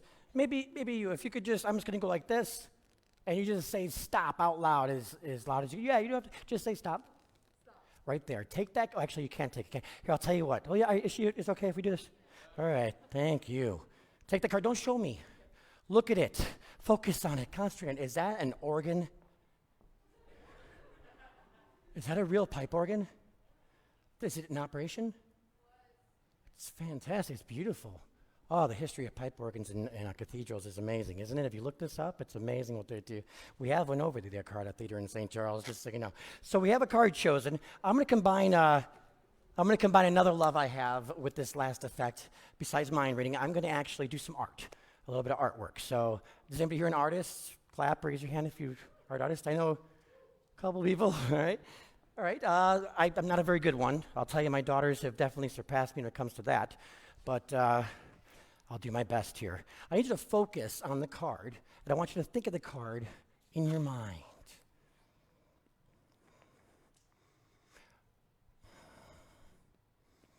I want to ask you first, was it a red card? Okay, good, they're all red. This is a good start, okay. I was going to bring the blue deck, and I didn't know if people would see them or not. Okay, so here we go. We're going to draw the card for you here. Think you got it? Okay. Oh, boy. Here's what I do. Scream it out loud, not here, but in your mind. Like if it's like the, I don't know, two of spades, go like, two of spades, and you're loud, real loud. And oh, I got it. Okay, I got it. You guys buying this? I got it. I'm pretty sure it looks, I'm hoping it looks similar to, well, it's probably got these, it's a square shaped or rectangular and some kind of, getting there. It's going to take me a little while to really get the vibe here. One more time to shout out loud in your mind. Okay. I'm gonna go with this one. I don't know, because I have to here. Oh, this, and all right, here's what we're going to do. Do you like music? I said that like I was English. Like I was Madonna all of a sudden. I was like, you like music? Yeah. I don't know where that came from. Okay. Can you sing a harmony with me, maybe? I've been working on my harmonies. Do you think you maybe could pull off a harmony if we sing it together? Do we want to hear her sing? Yeah. I'm going to do the lower one. So I'll do like the low, and you do the high, because I can't sing. Does that work? Here's how I'm going to do it. I'm going to go 1, 2, 3, and as loud as you can. Maybe someone can help her out. Is anyone here a singer? No? It sounds really cool, and you do the harmony. I do like a fifth. It's great. It's like, no? We'll do our best. I want you, like if it's the king of spades, like I'm going to go 1, 2, 3, and you go, king of spades, like that. Can you, is that too much? No? No? Does anybody else know what the card is? I'll tell you what, let's do this. Pass the card around a little bit. Let everyone see it. I will turn my back. Pass the card around. Let everyone see it, because I've locked in my answer already. I'm pretty sure that I've got it. I'm pretty sure I know where I'm at here. Maybe we just have to have multiple people saying it. Oh, I need my magic hat for this to work, too. I forgot about that part. Gonna need that. Straight. Have enough people seen it? We got a good amount of people seeing it? I'm just going to get like a total choir going here, I think. It's going to be great. I need to get my hat on. There we go. All right. Ladies and gents, this is the moment you waited for. That's what I think of when I see this. I think of that, and I think of nothing for you, sir. Nothing. You win nothing. No one's seen Charlie Chocolate Factory. Do we have the, you guys know it? So you guys will sing with me, right? Take the high, take the low, whatever you want. We'll all do it together. We're going to go like, so again, if it's, Hopefully I'm not calling it out in the middle because, well, I know I'm not because I think I got it right here. So we're gonna go like, if it's like the three of let's say it's like three diamonds. You're gonna go like, three of diamonds. So it's do-do-da. Cool? And I'm gonna turn this around. We're gonna do a harmony and everyone's gonna clap. And you're gonna come up and see who won this this amazing event you guys are having tonight. Some really cool time. I think right now I drank too much water and I can definitely use that bathroom app.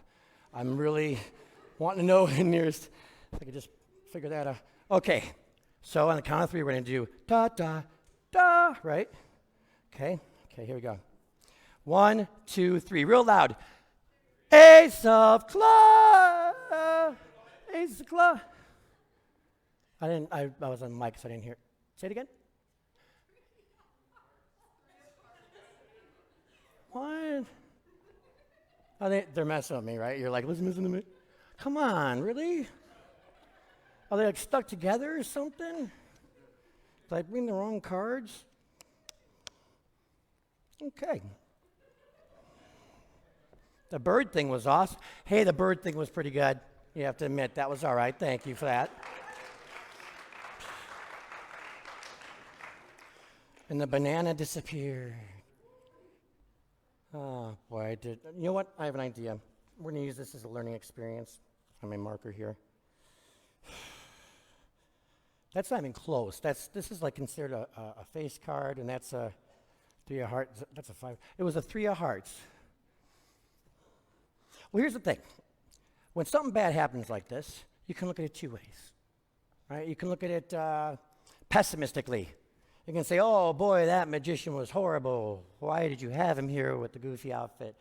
Or you could say, oh, he was pretty good with the bird stuff, just keep him away from card tricks, which is a nice thing to say, too.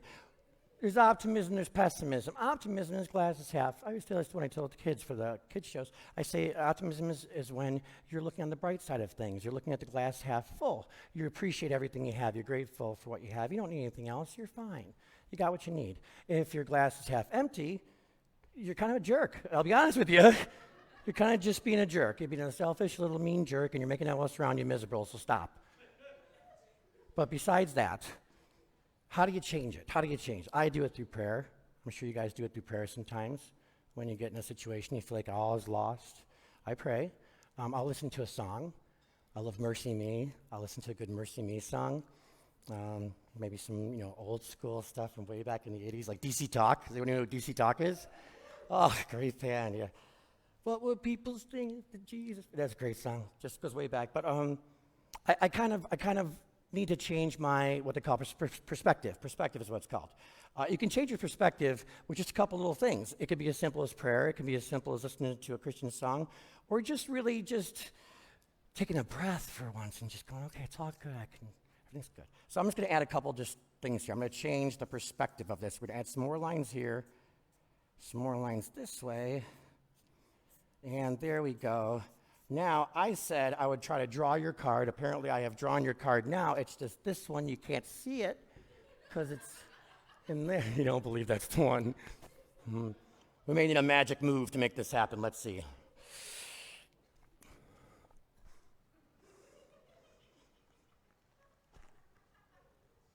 Come on.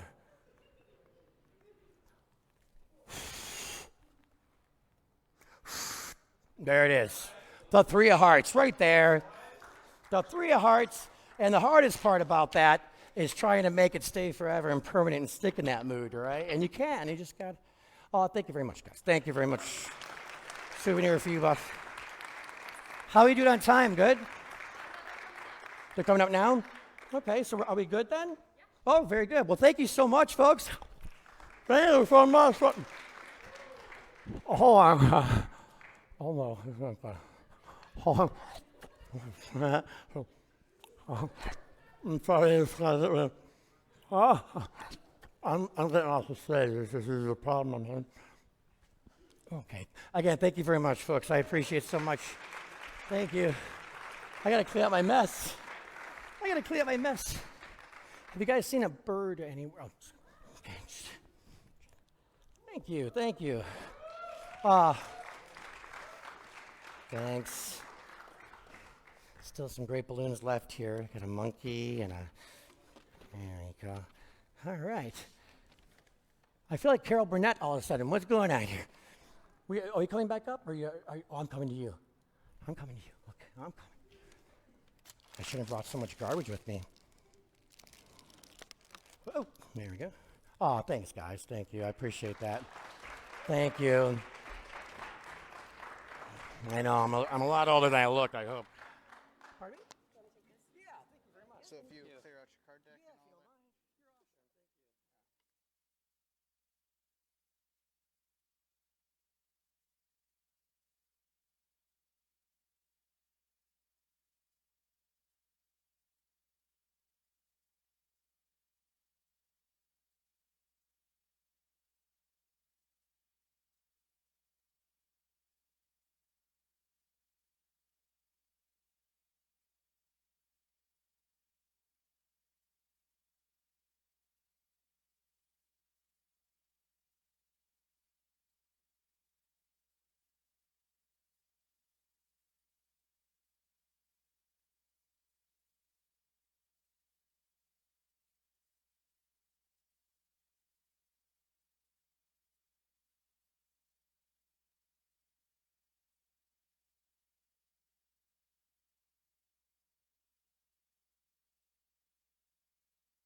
All right. Would you like to hear our winners?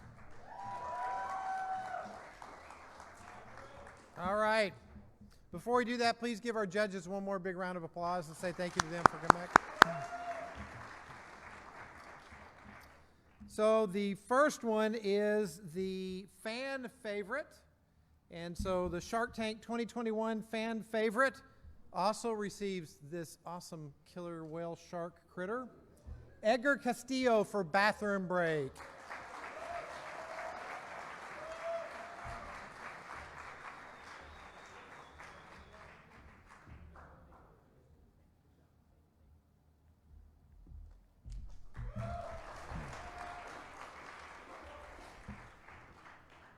Did you see that? Edgar just made a killer whale disappear. That was awesome. That's fantastic. All right, Shark Tank 2021, third place, Pedro Rodriguez for Yoga Experience.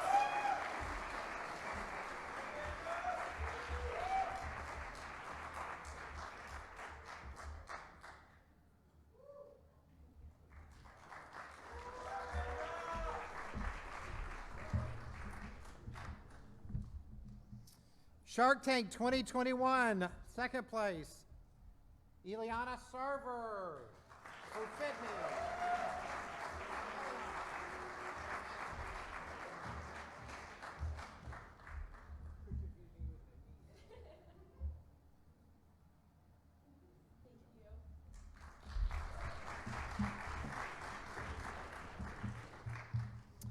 And Shark Tank 2021, first place, Lizette Medina Diaz for Grad.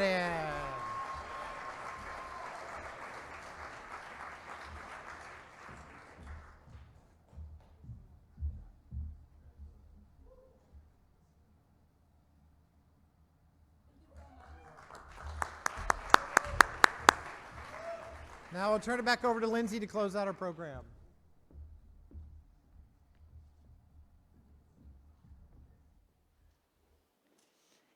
In closing, I would like to congratulate each of the finalists this evening and thank them all for their hard work.